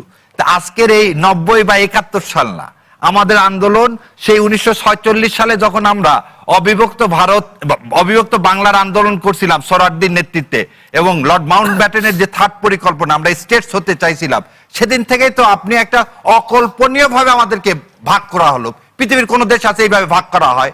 তা আমরা তো সেই আন্দোলন করতে, তাই বলে তো এটাকে বলা যাবে না যে 90-এর ধারাবাহিকতাই জুলাই না। প্রতিটা জিনিসেরই একটা কি মোমেন্টাম থাকে, আলাদা আলাদা বিষয় জুলাইয়ের মোমেন্টাম আছে। কারণ আমি একটু আগে যে ভিডিওটা দেখাতে চাই, দেশনেত্রী কি বলছেন, তোমরা আর এই স্লোগান দিও না, খালেদা জিয়া ভয় নাই, রাজপথ ছাড়ি নাই। এটা তো আপনিও দেখছেন। কম দুঃখে দেশনেত্রী এই কথা বলছেন, কারণ সে যেদিন তাকে জেলে নিয়ে যাওয়া হলো, আমরা কয়জন স্বেচ্ছায় কারাবরণ করছি? মহাত্মা গান্ধীরা স্বেচ্ছায় কারাবরণ করেনি ভাই? হাবিব ভাই করছে না করেনি? অসহযোগ আন্দোলনে এরকম অসহযোগ আন্দোলন দিছেন, আমার নেত্রী জেলখানায়, আমরা সবাই জেলখানায় যাব। কিন্তু বেগম জিয়াকে কারামুক্ত করার জন্য কি বিএনপি কোনো ব্যবস্থা নেয়নি? অবশ্যই করছেন, আমি শেখাতে বলতেছি না, আমি বলতেছি যে আমরা কি এরকম করছি, কিন্তু আজকে যে সন্তানেরা যেটা যুদ্ধ করলো সন্তানেরা প্রথম জিনিস দেখেন, ওই দিন সন্ধ্যাবেলা প্রথম কি হলো, দেশনেত্রীকে মুক্তি করেন। একটা লোক অপোজ করছে। আপনাকে একটা গুণ বলি, সবার তো সন্তান সবার আগে না।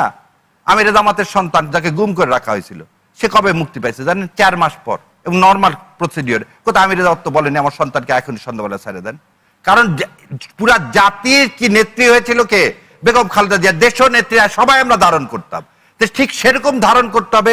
এই ছেলেগুলো যদি সেদিন ডিবির কাছে মায়ের আপোষ করে বন্ধ হয়ে যেত, যেমন মির্জা ফখরুল ইসলাম বলেননি যে এই আন্দোলনের সাথে আমাদের সম্পর্ক নাই, সেটা স্টেটমেন্ট দিছে ইন ফ্রন্ট অফ পাবলিক। তাহলে আমরা সেজন্য বলছি মব বলে জুলাইকে কোনোভাবে আন্ডারমাইন করা যাবে না। আর ডক্টর ইউনূস বলতেছে সারা পৃথিবী মনে রাখবে, ডক্টর ইউনূস একমাত্র লোক যে ইন্ডিয়ার চোখে চোখ রেখে কথা বলছে, যে ডক্টর ইউনূসের জন্য কথা রেখে ইলেকশন দিয়ে চলে গেছে। আজকে তার ব্যাগটা ঠেলার জন্য কেউ ছিল না কোথায়, শাহজালাল এয়ারপোর্টে। বোধহয় সেই ছবিটা আমরা সবাই দেখি। এটাই বাস্তবতা, এটাই বাস্তব, এটাই বাস্তবতা। শারীরিক অসংখ্য ধন্যবাদ ডাক্তার রাকিব। আমি কোনো প্রশ্ন রাখছি না, অনেকগুলো প্রশ্ন জমা হয়েছে। আপনাকে আবারও ধন্যবাদ। আমাকে একটু সময় দিন, আমি 3টি প্রশ্ন অ্যাড্রেস করব। আপনারা আশা করব ইসির মতো ল্যাবিং ফিল্ড রাখবেন। জি, আমরা সবাইকে সমান সময় দিচ্ছি। 20 সেকেন্ড 30 সেকেন্ড এদিক সেদিক হতে পারে। তো সেটা আমি একটু বলি শুরুতে হচ্ছে কি, আপনারা যে জুলাইকে যারা মব বলছেন, জুলাইকে আমরা কেউ কোনোদিন মব বলি নাই। এখন এগুলা কুতর্ক করার জন্য বা আমাদের উপরে ট্যাগিং করার জন্য এগুলো বলা হচ্ছে জুলাইকে আওয়ামী লীগের দোষর ছাড়া কেউ কোনোদিন মব বলে নাই। সুতরাং এগুলাকে টেনে আনা হচ্ছে কি আলোচনাটাকে অন্য ভিন্ন খাতে প্রতিহত করার চেষ্টা, টার্ন আউট করার চেষ্টা। আমি আরেকটা কথা একটু যোগ করি। ধরুন একটা লোক এখানে একটা হাতুড়ি দিয়ে একটা ওয়াল বিল্ডিং ভেঙে ফেললো, আপনি সেটা দেখলেন, এটা ছিল তার 100 নম্বর বাড়ি। তার মানে তার 99টা বাড়ি যে এটা বিতা ছিল না, 99টা বাড়ির হওয়ার কারণে 100 নম্বর বাড়িতে এটা ভাঙছে। এটা আপনাকে মাথা রাখতে হবে। বাংলাদেশে বিএনপি বলে কথা না, বিএনপি জামাত তখন উভয় বিরোধী দল ছিল। বাংলাদেশে কার্যত বিরোধী দল ছিল বলেই জুলাইতে সফল হয়েছিল। দুটো উদাহরণ দিই আপনাকে। হুন সেন কম্বোডিয়ার প্রাইম মিনিস্টার, 1985 থেকে 2025 সাল পর্যন্ত ক্ষমতা ছিল, 40 বছর। তারপরে সে তার ক্ষমতাটা হস্তান্তর করছে কার কাছে? তার বড় ছেলে হুন মানাটের কাছে। হাসিনার এরকম স্বপ্ন ছিল 41 সাল পর্যন্ত ক্ষমতা থাকবে, তারপরে পুতুল ববি ডলমল কারো কাছে হয়তো ক্ষমতাটা হস্তান্তর করতে পারে নাই, কারণ কার্যত বিরোধী দল ছিল। রাশিয়াতে কার্যত বিরোধী দল নাই বলে রাশিয়া আজকে অবস্থা। নর্থ কোরিয়া, পৃথিবীতে অনেক উদাহরণ দেওয়া যাবে। সুতরাং বিরোধী দল পলিটিক্যাল এই ধরনের পার্টিগুলোকে আপনি ইগনোর করতে পারেন না। কারণ হচ্ছে কি জুলাই একটা মোমেন্টাম ছিল, ওনারাই বলছেন। কিন্তু এই যে জুলাই হয়েছে কেন? শত শত মানুষ গুম হয়েছে, গুমের কান্নার কারণে। ছাত্রদল নেতা আমানুল্লাহ আমানের স্বপ্ন কুটে ফেলছে, এই গুমের কান্না আর্তনাদের কারণে মানুষ নামছে। সুতরাং এগুলোকে আমরা যদি ইগনোর করি তাহলে পরবর্তী সময়ে যে আমাদের ডিমোটিভেট হবে, এগুলো ডিমোটিভেট করার চেষ্টা করেন। আসলে আমরা অতীতকে ভুলে যাই কিনা, করার চেষ্টা করেন না। আসলে চেয়ারে বসলে অতীতকে ভুলে যাই কিনা। গেল এক নাম্বার ইস্যু। সেকেন্ড ইস্যু হচ্ছে বলি, ধরেন সবকিছু থেকে আমরা মব বলি না, কিন্তু মবকে মব বলতে হবে। ধরেন মবের ইউএনএইচসিআর স্পেসিফিক ডেফিনেশন আছে। একটা উদাহরণ আপনাকে দেই। ধরেন রাস্তায় একটা লোক চোর ধরা পড়ছে, করছে কি করে না এটা ডিফারেন্ট ইস্যু। আপনি তার পিঠে মেরে ফেলছেন, এটা হচ্ছে মব। কারণ মবের স্পেসিফিক কোনো সুনির্দিষ্ট কাঠামো নেতৃত্ব থাকে না। আর কিন্তু হচ্ছে ধরেন আর যেটাকে আপনি স্পেসিফিক প্রেসার গ্রুপ দিয়ে করেন এটাকে পলিটিক্যাল নৈরাজ্য বলে। সুতরাং আপনি ওই আন্দোলন করতে পারেন যেটা উদ্দেশ্যপ্রণোদিত, রাইট, উদ্দেশ্যপ্রণোদিত, এবং হঠাৎ করে এটা কি জেগে ওঠে, কোনো আপনাকে এটাকে মানে স্পেসিফিক করতে পারবেন না। এবং এটাকে ইউনেস্কোর 4টা উদাহরণ দিছে: বিচারবহিত হত্যা, সাম্প্রদায়িক হামলা, গুজব ভিত্তিক গণপিটুনিতে নিয়ে হত্যা করা, বাংচুর এবং অগ্নিসংযোগ। এই 4টা হচ্ছে মব।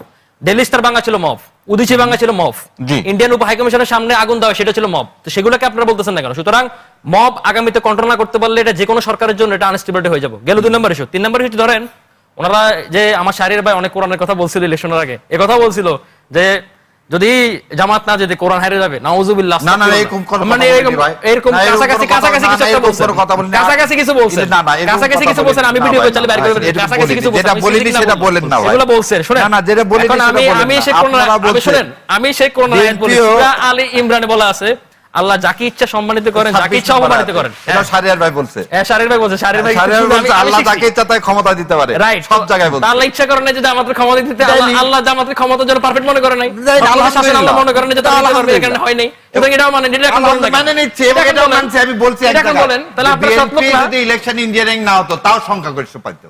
প্রথম দিন ইলেকশনের দিন আমি এখনো বলতে, আচ্ছা আরেকটা লাস্ট ইস্যু আমি বলি, সংখ্যাগরিষ্ঠতা পাইতো, কিন্তু এই 2/3 আমার কথা বলতে দেন, আপনার সময় আমি থামাই না। শুনেন, লাস্ট ইস্যু আমি বলতে দেন, আপনাকে অ্যাড করলাম, আমাকে একটু সময় দিন। হ্যাঁ, লাস্ট ইস্যু শেষ করি আমি। শুনেন, সেটা হচ্ছে ধরেন অনেকে বলতেছে যে বিএনপি নাকি জুলাইকে অন করে না। বিএনপি জুলাইকে অন করে, হায়ার পক্ষে ভোট চেয়েছে কে কে চেয়েছে আমি বলি আপনাকে। জনাব মির্জা ফখরুল ইসলাম আলমগীর, নির্বাচন পরিচালনা কমিটির মুখপাত্র ডক্টর মাহাদি বিন, এবং সর্বশেষ তারেক রহমান নিজে বলছেন হায়ার ভোট দিতে। একদিন বলছে তো। আরে ভাই কি বলছেন? আসলে বিএনপির স্ট্যাটাসে পড়ছেন, ইস্তারে কি লেখা আছে?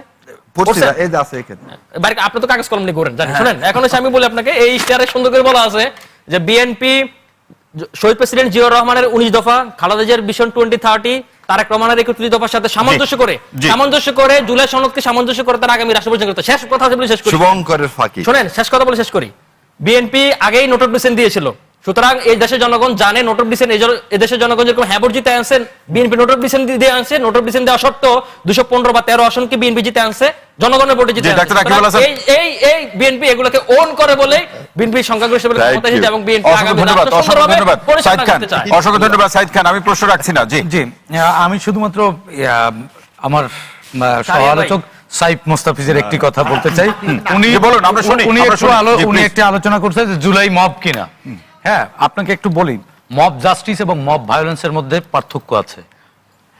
জুলাই ছিল মব জাস্টিস, যে আমি আপনাকে আমি যেটা বলেছি আওয়ামী লীগের লেন্সে, আমাকে একটু বলতে দেন। বলেছি আওয়ামী লীগের লেন্সে, আওয়ামী লীগের লেন্সে কেউ দেখে না। আওয়ামী লীগ যখন গভর্নমেন্টে ছিল তারা ডেফিনিশন দিয়ে বলেছে এবং ইনসাফ যখন কেড়ে নেয় তখন সম্মিলিত জনতা প্রতিবাদের মুখে যা করে সেটাকে মব জাস্টিস বলে।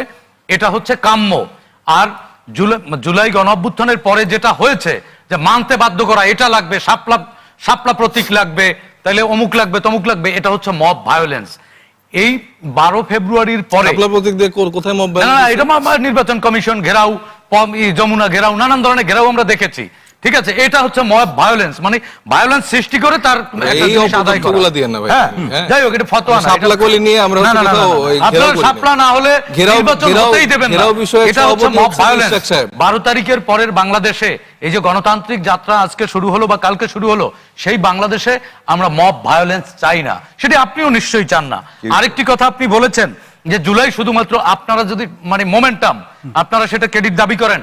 জুলাইয়ের আপনারা বলতে কি বলছেন? 21 জুলাই এনসিপি 21 জুলাই শোনেন, এনসিপি জুলাইতে ছিল আগে একটু শোনেন, পরে বলেন। সাধারণ জনগণের কথা বলেন, আগে একটু শোনেন। 21 জুলাই হাসনাত নিজের সংবাদ সম্মেলন করে ঘোষণা দিয়েছিল, I was the reporter who covers that assignment, বলেছে আমাদের দাবি পূরণ হয়ে গেছে, এখন ক্যাম্পাস খুলে দেন, আমাদের হলগুলো খুলে দেন, আমরা ক্যাম্পাসে ফিরে যাব, আমাদের দাবি পূরণ হয়ে গেছে। এটাও তো আমার কথা। Let me finish. ভাই আপনি অনেক বেশি জানেন, ভুল তথ্য দেন, আমি অবশ্যই আপনাকে সেখানে আমি ইন্টারাপ্ট কম করব। জানি, একটু বলতে দেন। জুলাইয়ের ইনফরমেশনগুলো নিয়ে আপনারা যদি ভুল তথ্য দেন ভাই, না না ভুল তথ্য না, এটাই সঠিক। না, মোটেও সঠিক ভাই আপনি এই জায়গাও তো মব করছেন এখন। আপনি ভুল ইনফরমেশন দেন, কথা তুলেন না, এটাই তো মব। ভুল ইনফরমেশন দেন। 21 জুলাই বেসরকারি বিশ্ববিদ্যালয়ের ছাত্ররা এবং রাজনৈতিক শক্তি যদি রাস্তায় না নামতো, হাসিনা পতন অবশ্যই হতো না, কারণ আপনাদের দাবি পূরণ হয়ে গিয়েছিল, আপনার ক্যাম্পাস খুলে দিতে বলেছিলেন। আর শাহরিয়ার ভাই আরেকটি কথা বলেছেন যে হবিগঞ্জের এক ছেলেকে এয়ারপোর্টে আটকে রেখে জিজ্ঞাসাবাদ করা হয়েছে। আমি এর তীব্র নিন্দাও জানাই এবং একই সাথে সমর্থনও করি। জুলাইয়ে যারা আন্দোলন করেছে সমন্বয়কারীর বা এই যে সাইফ মোস্তাফিজরা কি বলেছে কখনো যে আমরা পুলিশকে মেরে ফেলেছি, পুড়িয়ে দিয়েছি, আপনাদের পরিণতি এটা হবে? সে তো আত্মস্বীকারোক্তি দিয়েছে হত্যার। একটি রাষ্ট্রে যখন আইনের শাসন থাকে তখন অবশ্যই এটার জবাবদিহিতা করতে হয়।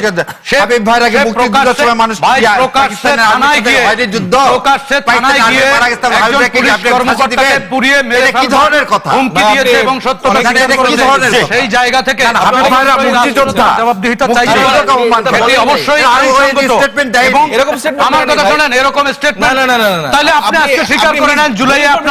পুলিশকে মেরেছেন,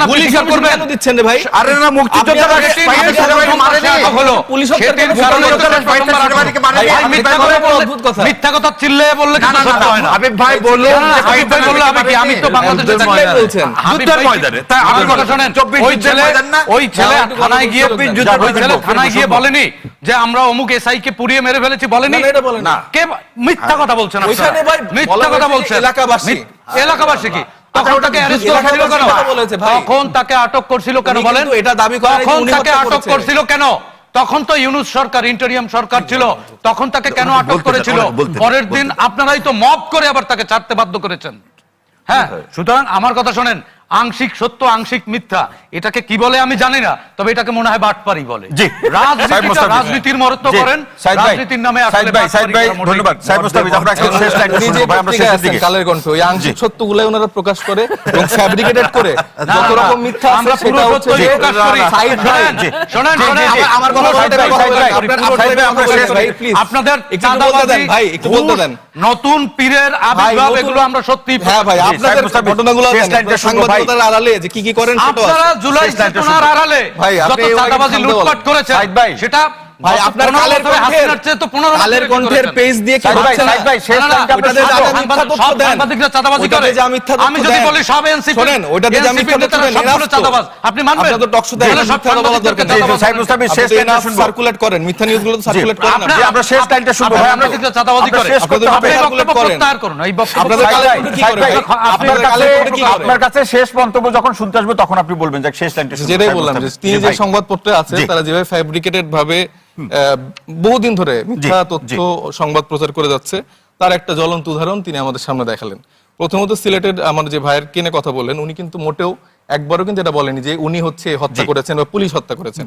ওইখানে ইনফরমেশন এরকম ছিল, ওইখানকার যে পুলিশ বাহিনী ছিল তারা ওই যে পুলিশের কথা বলা হয়েছে যে তিনি অনেকগুলো হত্যাকাণ্ড জি, করেছেন। অসংখ্য ধন্যবাদ। এবং না, না, সাহেব না, মুস্তাফিজ। না, ভাই আমাকে জি, বলতে দেন। জি, শেষ তার করতে হবে ভাই। পরিপ্রেক্ষিতে তখন হচ্ছে যে ওইখানকার যে মানুষজন ছিলেন তারা এরকম একটা থানা হামলা করেছেন এবং আমরা আমাদের জায়গা থেকে কোনোভাবেই কাউকে হত্যা করা এটা আমরা কখনোই সমর্থন করি অসংখ্য ধন্যবাদ শাহরিয়ার কবির ভাই। আমি ভাই শাহরিয়ার ভাই। ভাইকে সাইদ ভাই জি।